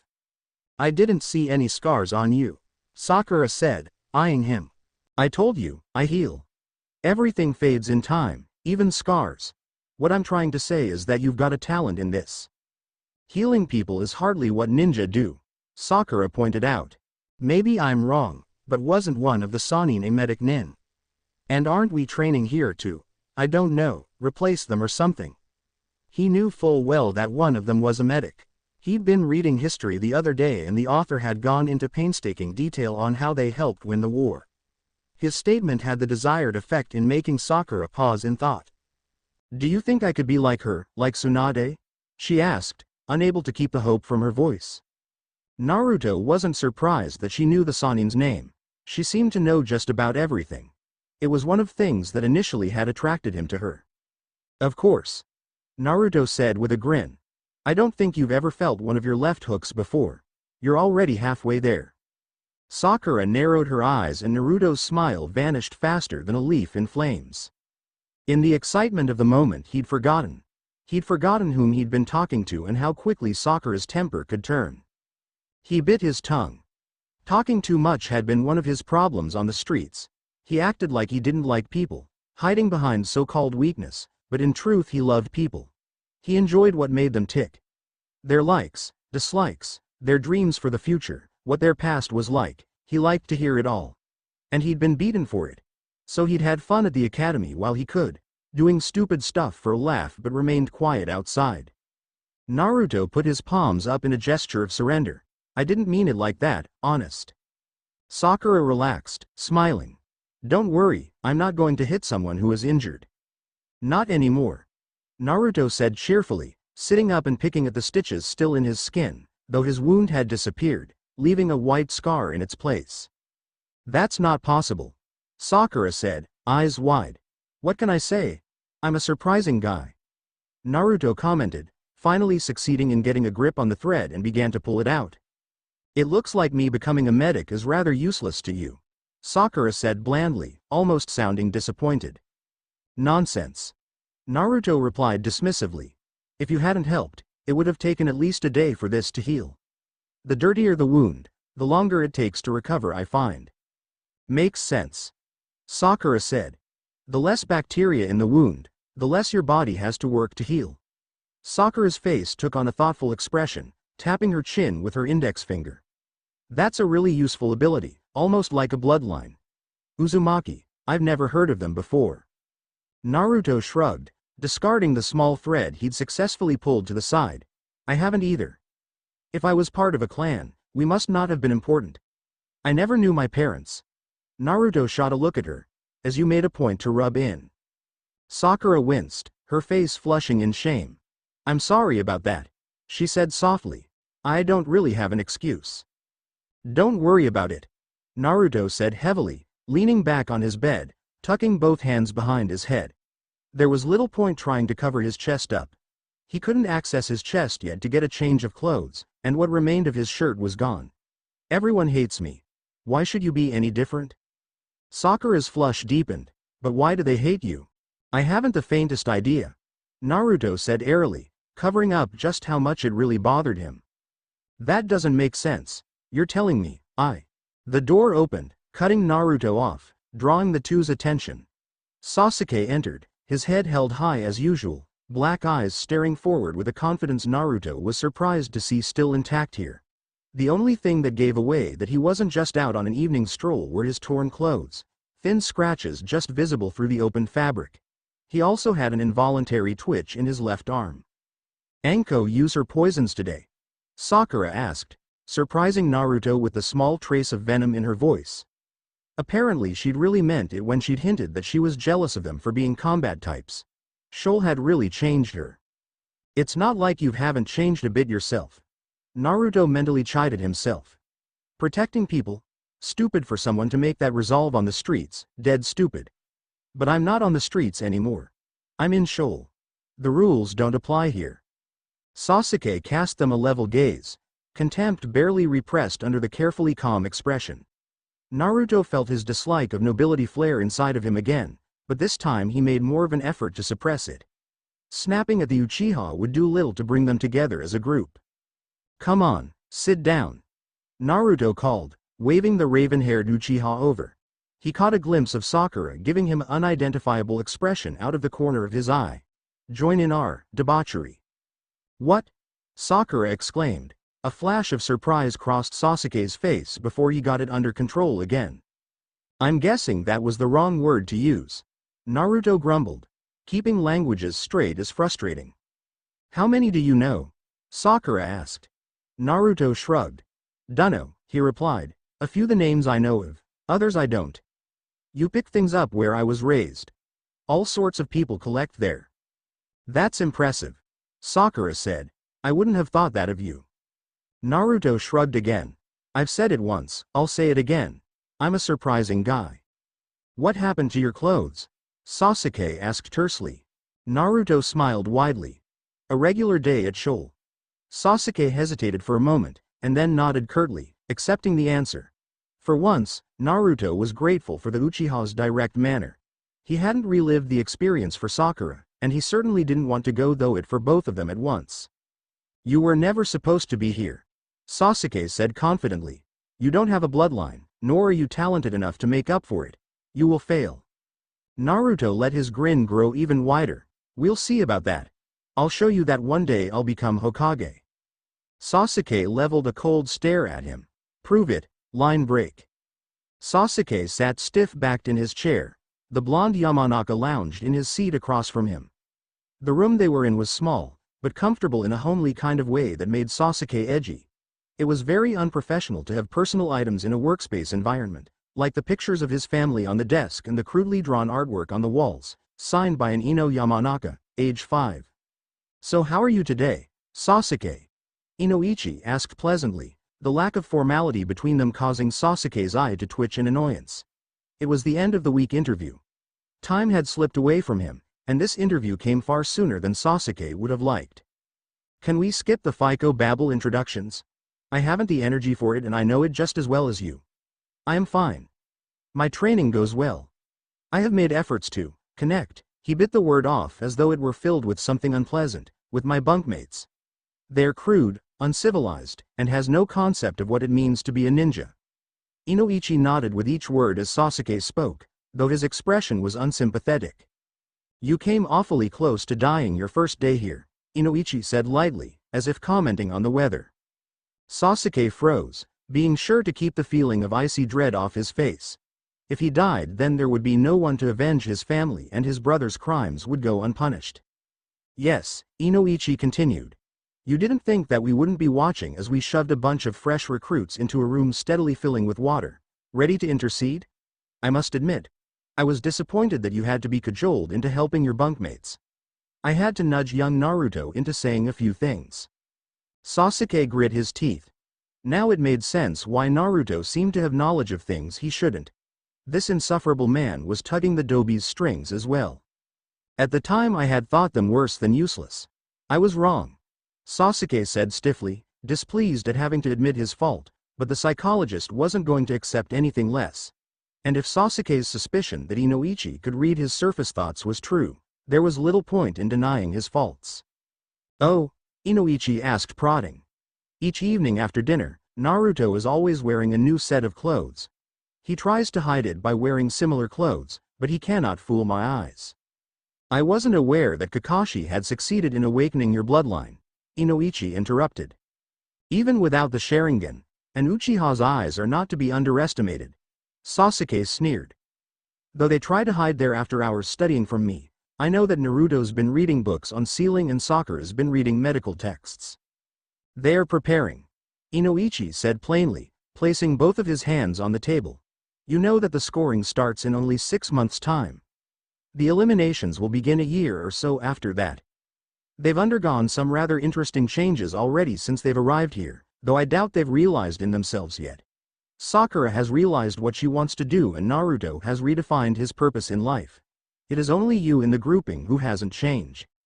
I don't need changing, Sasuke said stiffly. I must admit that your determination to become your brother fascinates me. What are you talking about? Sasuke snapped, his father's voice roaring in his head. Don't take that disrespect from him. Show him that Uchiha are superior to everyone. Do not tarnish the family name. Sasuke was about to stand and do just that before Inoichi spoke and halted his movements. You say you're nothing like your brother, but I'm having a hard time seeing the differences. You hide your emotions behind an emotionless face. You carry on your family's prejudices. And worst of all, you view everyone else as simply a tool for you to gain power. That seems very similar to what your brother did so many years ago, don't you think? Isn't that why he slaughtered your family? For some idealistic form of power? I said it last time, but you didn't seem to get the message. This time I'll be more direct. You are heading down a road that will leave you exactly the same as your brother. You'll try and kill him to avenge a nearly extinct clan using the exact same methods of gaining power as he one you're trying to kill. Supposing you do kill him, then what? After you've discarded every opportunity given to you, all you'll have left is nothing but a hollow sense of satisfaction that the dead can rest easily. Sasuke was about to protest but was cut off by a small voice in his head. A familiar voice. A dangerous voice. The voice of his brother. Live your life in unsightly hatred. Become strong enough that one day you can take your revenge. Sasuke blinked, his mind turning inward, reliving memories he'd avoided for years. Back then, Itachi hadn't been nearly so cold as he'd become before the end. He'd seen the distrust others had for him as Itachi had steadily cut himself off from everyone else. I need the kind of strength he had, Sasuke told himself, but Itachi has so much of a head start. Was there anything he could really do? If he wasn't strong enough to avenge the clan, then he wasn't an avenger. If he wasn't an avenger, then what was he? The Sasuke he'd been striving to be was merely what his brother, a man he hated more than anything, wanted him to be. What sense was there in following the advice of the person he wanted to kill? All the insecurities he'd felt before he'd been consumed by his hatred rushed back to him as he sat there, in a room that suddenly seemed much too small. Who was he, really? I've got to go, Sasuke said in a voice that seemed off to him as he clambered out of his seat, lurching towards the door. I'll see you again this time next week, Inoichi called out after him in a voice that was far too cheerful. Line break. Sasuke sat on his cot in silence, hands clasped in front of him, eyes fixed rigidly ahead. Self-doubt ate away at his mind like vermin. He was not Itachi, but he couldn't deny the similarities Inoichi had pointed out. His foundation, that he was right and his cause was just, had been yanked out from underneath him, leaving a chasm of, what was Uchiha Sasuke if not an avenger? He couldn't find an answer.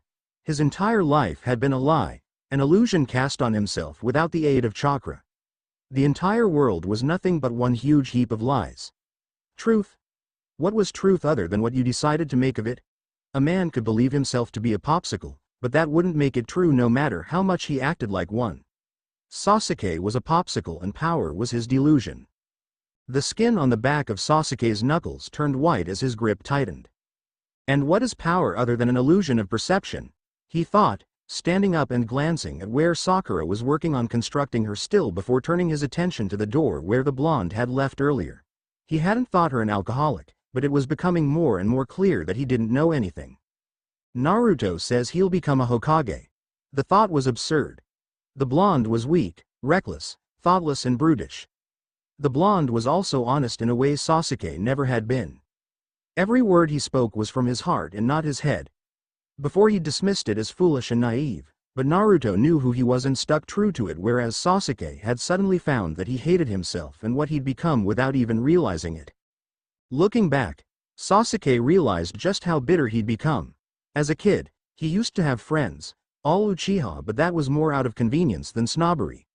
Now, he'd closed himself off, isolating himself from the world for his or their own good. A sudden sense of mirth blossomed in his chest. What would his father say if he could see Sasuke, the last noble Uchiha, now? He'd probably have another lecture. Fugaku Uchiha never seemed in short supply of those. But his father had been a cold man, and not in the aloof yet friendly way Itachi had been, before the slaughter. No, Fugaku had been manipulative, calculating, and ruthless, unafraid to cast aside anything to achieve what he wanted. And Sasuke had modeled himself after a combination of him and Itachi, a mix of dead and insane. This time Sasuke did chuckle. It seemed so pathetically funny to him. Do you ever fear you'll become like parents, Sasuke? Sakura suddenly asked. Sasuke turned so that he faced the pink-haired girl holding a full cup of some white liquid. She was staring into the glassy depths as though afraid of falling in. She looked up at him and he saw it in her eyes. The anguish, the frustration. The terrible nothing that clawed inside and sought to smother her. She knew. It was there, inside. She had been broken by this place. Expectation. Sasuke said heavily, fully aware of the uncomfortably knowing in eyes the girl looking at him. It's what drowns us. Sakura nodded slowly, returning her gaze to the liquid. Expectation isn't just about what people expect of you, it's about what we expect of ourselves. Do you really believe that, Sasuke? Sakura asked, looking up at him sharply with an intensity that surprised him. He had known she could be ferocious. He'd seen it often enough demonstrated when Naruto had done something stupid at the academy. I do. He heard himself say. I believe that we all expect something. Naruto expects the nobility to all be the same rich pompous assholes, and so he makes that his reality. You expect yourself to be weak, and so cripple yourself. The realization what Naruto thought of him was an old one. At the time, he hadn't cared. But now, Sasuke closed his eyes. These new thoughts and feelings were tiresome. He wasn't entirely sure what to do with them. And you, Sasuke? What about you? Sakura asked heatedly as her fingers clutched the glass in anger. Me? Sasuke asked hollowly, opening his eyes to look at her again. I believed myself to be alone and everyone else beneath me, and so they were. What a lofty position to look down on us mere mortals from. Sakura bit out. Only the throne was made of dirt and I the emperor of a grand illusion. Sakura smiled a sick, lopsided smile. What a threesome we are now. I, who once chased after a cold-hearted king who suddenly doesn't know what to believe, and Naruto who detests the king because he feels slighted by his hand in life. Then there is only one thing to do, Sasuke muttered. What would that be? Sakura asked. We change our expectations. Sasuke replied, moving over to the still and pour a glass. With a glance at Sakura, he downed the entire thing in one gulp with a half-spoken, to change. The pink-haired girl stared at him for a few moments, her eyes searched his for any hint of dishonesty. Eventually, she held up her glass and smiled. I can drink to that, she said with a smile, following Sasuke's example and downing her own glass. Ichiraku sat at one of his stall's tables, carefully whittling away at his latest carving. It hadn't taken a form yet that anyone other than he would be able to recognize, but he knew that given time it would take the shape of a small dog. Life was funny that way. Give something enough time and it'll make something of itself. The lights to his restaurant stall flickered and he cast a glance upwards. His daughter was out with her friends and Ichiraku was father-bound to stay up until she returned home. He couldn't sleep knowing she was out in the world and unsafe. He felt guilty that he couldn't provide a better living for her than what he did. But she was a good girl and understood that he couldn't turn away a person in need, no matter his own financial circumstances.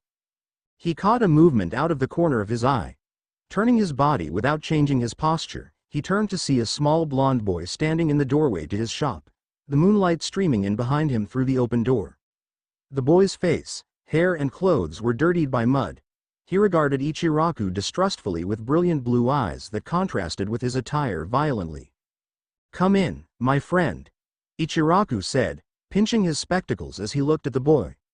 They were such a wonderful inventions, spectacles. To live was to be a fragment of the cosmos that was experiencing itself. How could he properly experience it if he couldn't see? The child shied back. No need to fear, Ichiraku said, settling back down on his stool. Come in. Let me get a look at you. The dirty young urchin moved forward reluctantly. He wore only a pair of ragged trousers, no shirt, though that was common here in the lower sections of Konoha where the days and nights were usually warm. They say you don't charge nothing, the boy said, stopping a few paces away from Ichiraku. His posture was tense as though he were ready to run at the slightest hint of danger. They are quite wrong, Ichiraku said, standing slowly and walking towards the kitchen at the back of his stall and began warming a pot of water. But I think you'll find my cost bearable. Don't have any money. No money is needed. Your payment will be your story, your experiences. I would hear them. They said you were strange. They were right, Ichiraku said, gesturing to the table he'd been sitting at previously. The urchin stepped up timidly to the stool. The 10-year-old boy was fairly well known to him.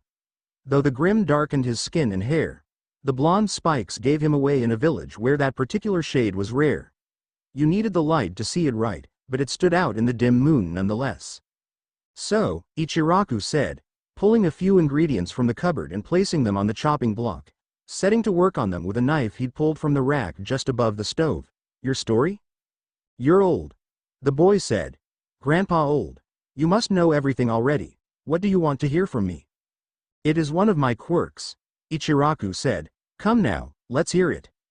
The boy huffed, but talked. Briefly, that wasn't uncommon. He wanted to hold his story to himself.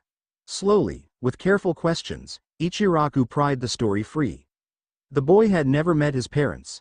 He lived at an orphanage until he was 5 and had been kicked out as soon as he could fend for himself. That had been a few years ago, the boy thought. The blonde mentioned that he occasionally went to see an old man in a cool hat. That was when he got dressed up in his good clothes he kept back at where he slept. As he listened, Ichiraku added his chopped goods into the pot, setting the noodles in the fry to begin softening up. It was an art he practiced, one not viewed as such by many. But that was probably why he practiced it. So the Cosmere could experience the delights. I need more vegetables, he thought. The children on the streets rarely get the basic vitamins that they need to grow. You're really going to give me food? The boy said, for nothing? Nothing but your story, Ichiraku said, dropping a few zucchini into the pot. He'd given up on trying to convince urchins to try and eat healthier. They got what provided the most calories at the lowest cost. It was harsh on their body and often made them short if they survived into adulthood, but it kept them alive. Why? Because, Ichiraku said, you and I are one. One what? One being, Ichiraku said, setting aside his knives, stepping back to monitor the boiling ramen. Long ago, there was only one. One knew everything, but it experienced nothing, and so the one became many. Us. People. The one, who is both male and female, did so to experience all things. One? You mean the sage who gave the world chakra? If you wish to say it that way, Ichiraku said, but it is not completely true. Each experience is different. It brings completeness. Eventually, all will be gathered back in when the experience is complete and we will once again become one. So you and me, the urchin said, are the same? Yes. Two minds of a single being experiencing different lives. That's stupid. It is simply a matter of perspective, Ichiraku said, pulling a bowl from a shelf and expertly pouring the contents of the pot into it. With a deft movement, he slid the bowl across the counter and next to the boy's table. Please enjoy. The boy gave him a strange look but obeyed, picking the bowl and slurping at its contents.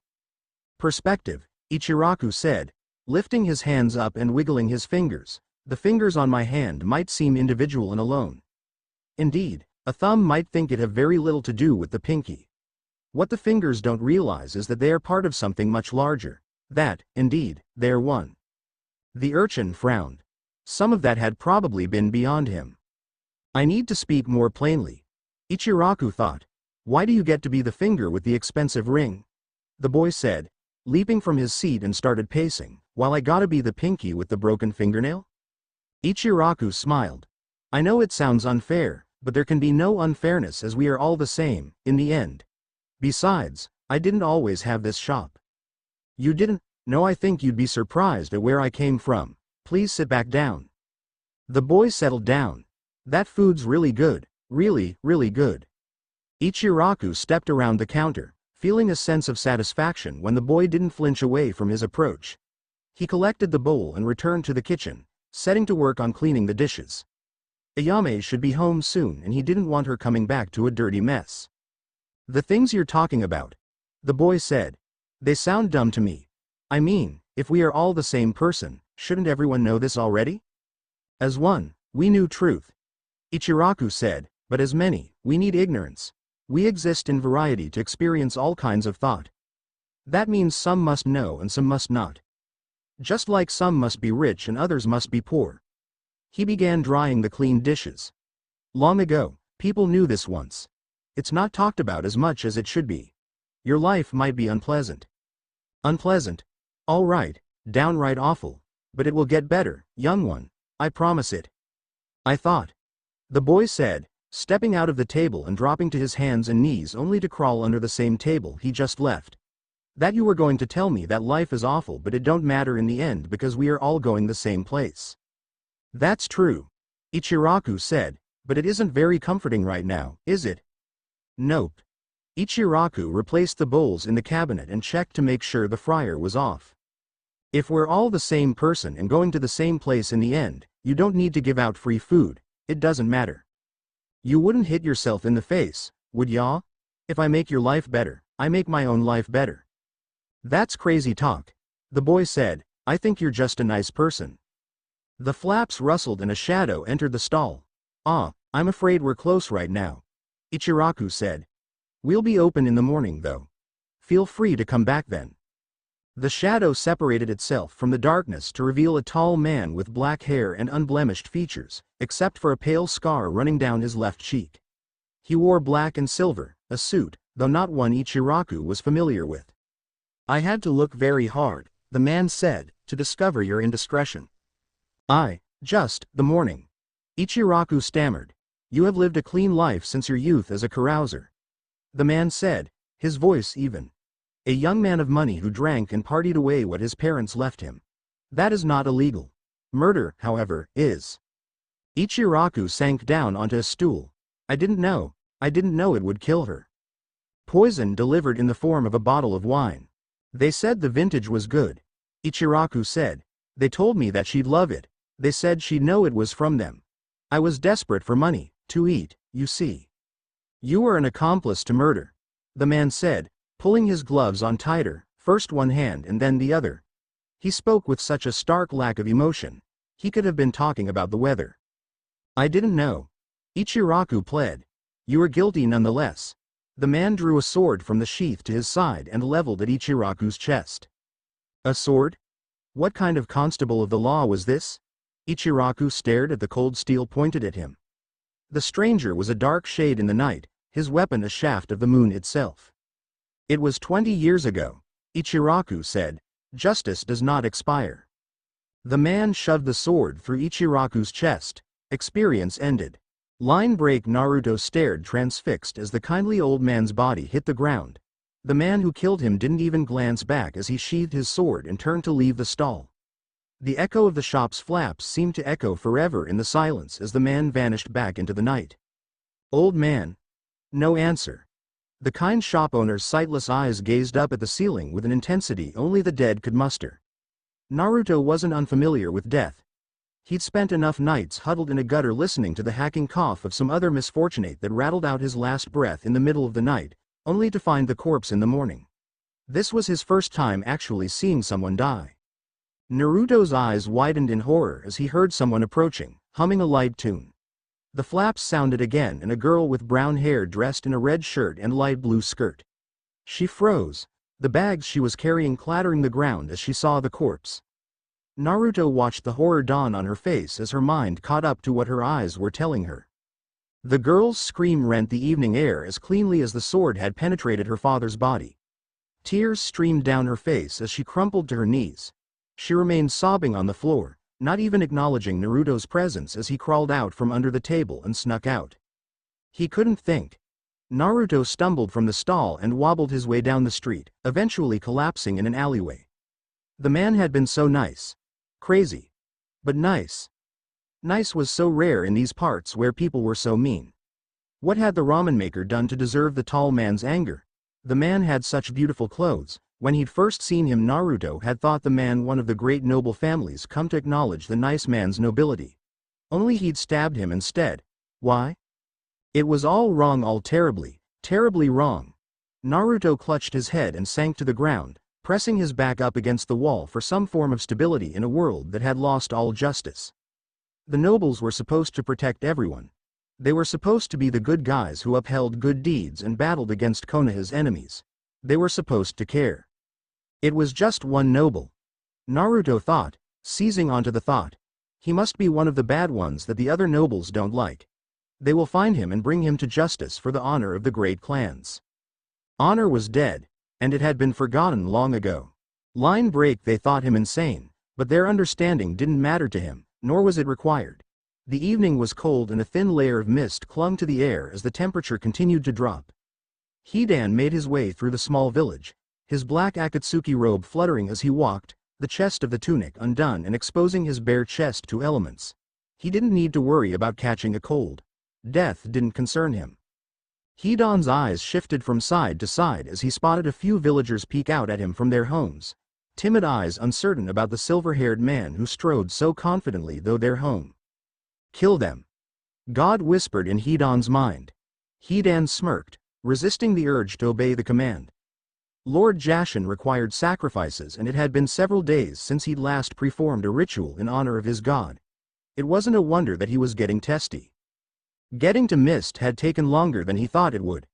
Akatsuki didn't receive too many missions here and so he hadn't been presented with an excuse to slip away. He could now complete a promise he'd made his god a long time ago, when he'd first been blessed. There would be blood, of course. A wild grin split Hidan's face, his heart rate increasing in anticipation at the prospect. Rounding a corner and passing out of the vision, Hidan spotted the house he was interested in. It was a small building that hadn't seen a good scrubbing in a few years, nestled under an outcropping of rock that overlooked the village, the top of which was a plateau that they used to grow crops. The amount of food that garden produced would be small and limp because of the limited amount of sunlight that managed to pierce the mist veil that shrouded the country. Not that Hidan cared, he was only interested in one thing. Hidan hummed to himself as they strolled up the stone pathway, nobody raising an alarm as he approached. He was actually able to walk right up to the front doors. Smiling to himself, he knocked. A maidservant opened to doors. She froze when she saw Hidan, taking in his slicked-back silver hair, his tall stature, his dark robes and the enormous tri-bladed red scythe that hung on his back. She began to tremble. Hidan cut her down before she had the time to breathe in and scream. Stepping over the body, he stepped into the house. The interior. Hidan killed 2 more servants in his exploration of the house. Eventually, he found the man he wanted on the 2nd floor of the building. Old and spindly, dressed in a brown shirt and trousers, the man sat behind a desk. Beside him was a young boy no older than 14 dressed in a similar fashion to the old man. The old man's eyes widened when he saw the pendant that hung around Hidan's neck, the symbol of his god, a simple metal spike driven through a skull. "Kishimoto, would you please excuse me and my guest?" the man said in a raspy voice that creaked with an age that outstripped anything Hidan had heard before, his eyes never leaving Hidan's pendant. The boy looked up at the man and nodded, eyeing Hidan warily as stepped forward and made to pass him by. Hidan's hand snapped out and with a sharp crack broke the boy's neck with a crushing grip, the body falling limp in his hand. It was a shame that the boy died this way, improperly sacrificed. The ritual was pointless to perform on a corpse. Once dead, they no longer possessed a soul or energy to send to his god. "End of the line, Gramps," Hidan said, his loud voice booming in the confined space. The man gazed mournfully at the body still clutched in Hidan's right hand, hanging limply at his side, brown hair covering his face. "I would ask if that was necessary, but we both already know the answer to that." "Damn straight," Hidan hooted, raising his blood-stained scythe in his left hand, dropping the boy's body to the ground. "Lord Jashin wants you dead, and so do I." The man leaned back in his chair, his eyes and countenance adopting a weary resignation to them. That was no fun. It was always better when they screamed. The look of terror in their eyes before the end was better than any drug. Hidan briefly considered breaking a few of the grandpa's bones to get what he wanted, but God wanted this done quickly. "I find both you and your god to be rather poor examples of the one." "Kill him now." God roared in Hidan's head, causing his eyes to roll to the back of his head as the ecstasy of his god's presence crashed over him. "Spill his blood and perform the ritual." Snapping back to the moment, Hidan moved forward, his sandaled footsteps clacking against the wooden floor with each step. "I guess it's my time. May the one find my experiences pleasing." Hidan swung, spraying the man's blood against the wall as his blade cut the man and the chair cleanly in two. Stepping forward once more, into the pool of blood and viscera, he bent down and began to draw, humming as he worked, his steadily moving finger leaving lines in the crimson liquid that was soaking into his robe. He didn't mind. Robes were easily replaceable when the blood went sour, though Kakazu would give him hell for the expense. "The one died," Hidan said to the corpse, the same humming he had just been making continuing from his god in Hidan's head. "My god killed yours long ago."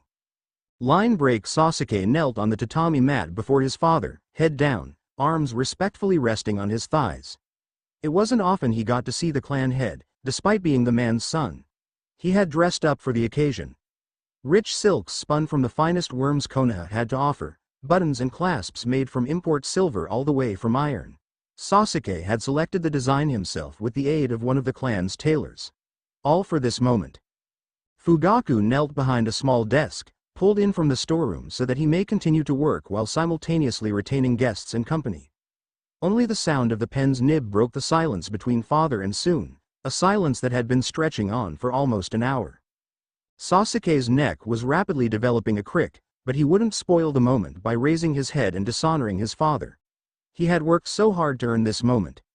The tips of his fingers were still slightly blackened from practicing his fireball technique. The healers assured him that he'd make a full recovering in a week's time, but for the moment he still could hardly move them. Sasuke almost jumped slightly, his father saying his name was so unexpected. The voice, however, was Valium to Sasuke's ears. The slow and deliberate, yet strong and unyielding way his father spoke in was so different from the animated tones Sasuke usually used. It made him slightly jealous of Itachi, who'd perfected his patience and spoke in the same manner their father did. Sasuke hoped that one day he'd be able to speak like that as well, if he practiced enough. Fugaku set down his quill and looked Sasuke square in the eyes. A thrill of excitement coursed through him, electrifying him so that all he wanted to do was leap up from the mat and give his father a hug. At last, his efforts were going to be rewarded. "I am disappointed." And with 3 words, the world around Sasuke came crashing down. "I understand that you are not as talented as your brother, and I have made allowances for that. It is not often a child such as he is born, even into the Uchiha clan." Sasuke had to resist pulling a face, a difficult task for a 6-year-old. He had worked so hard so that his father would recognize him. The last person he wanted to hear about at the moment was Itachi, no matter how awesome his big brother was. Regardless, Fugaku continued. "A week to master what took Itachi a few hours seems a poor showing on your part, don't you agree?" Sasuke nodded, which he should have realized wouldn't be enough for his father. Fugaku was the head of the police, an organization that managed the law for the entirety of Konoha. He was used to being addressed in a certain way.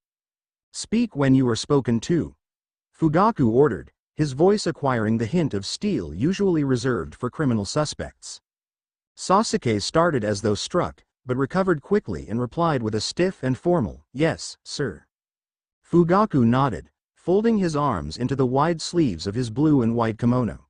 Sasuke fought down the urge to squirm slightly under his father's judging eyes, but didn't move, because he knew that if he did, he'd be found wanting. "Good," Fugaku finally said. "Now, what are you moving on to next?" Sasuke's mind scrambled to come up with an answer that would meet with his father's approval. In truth, he'd fallen behind in his classes in the clan in his attempt to master the Gokakyu. He didn't really understand how the technique worked, and had pounded himself into the ground and burned up his body using trial and error to get the feel of the jutsu right. A jutsu that was required for the coming-of-age ceremony for an Uchiha.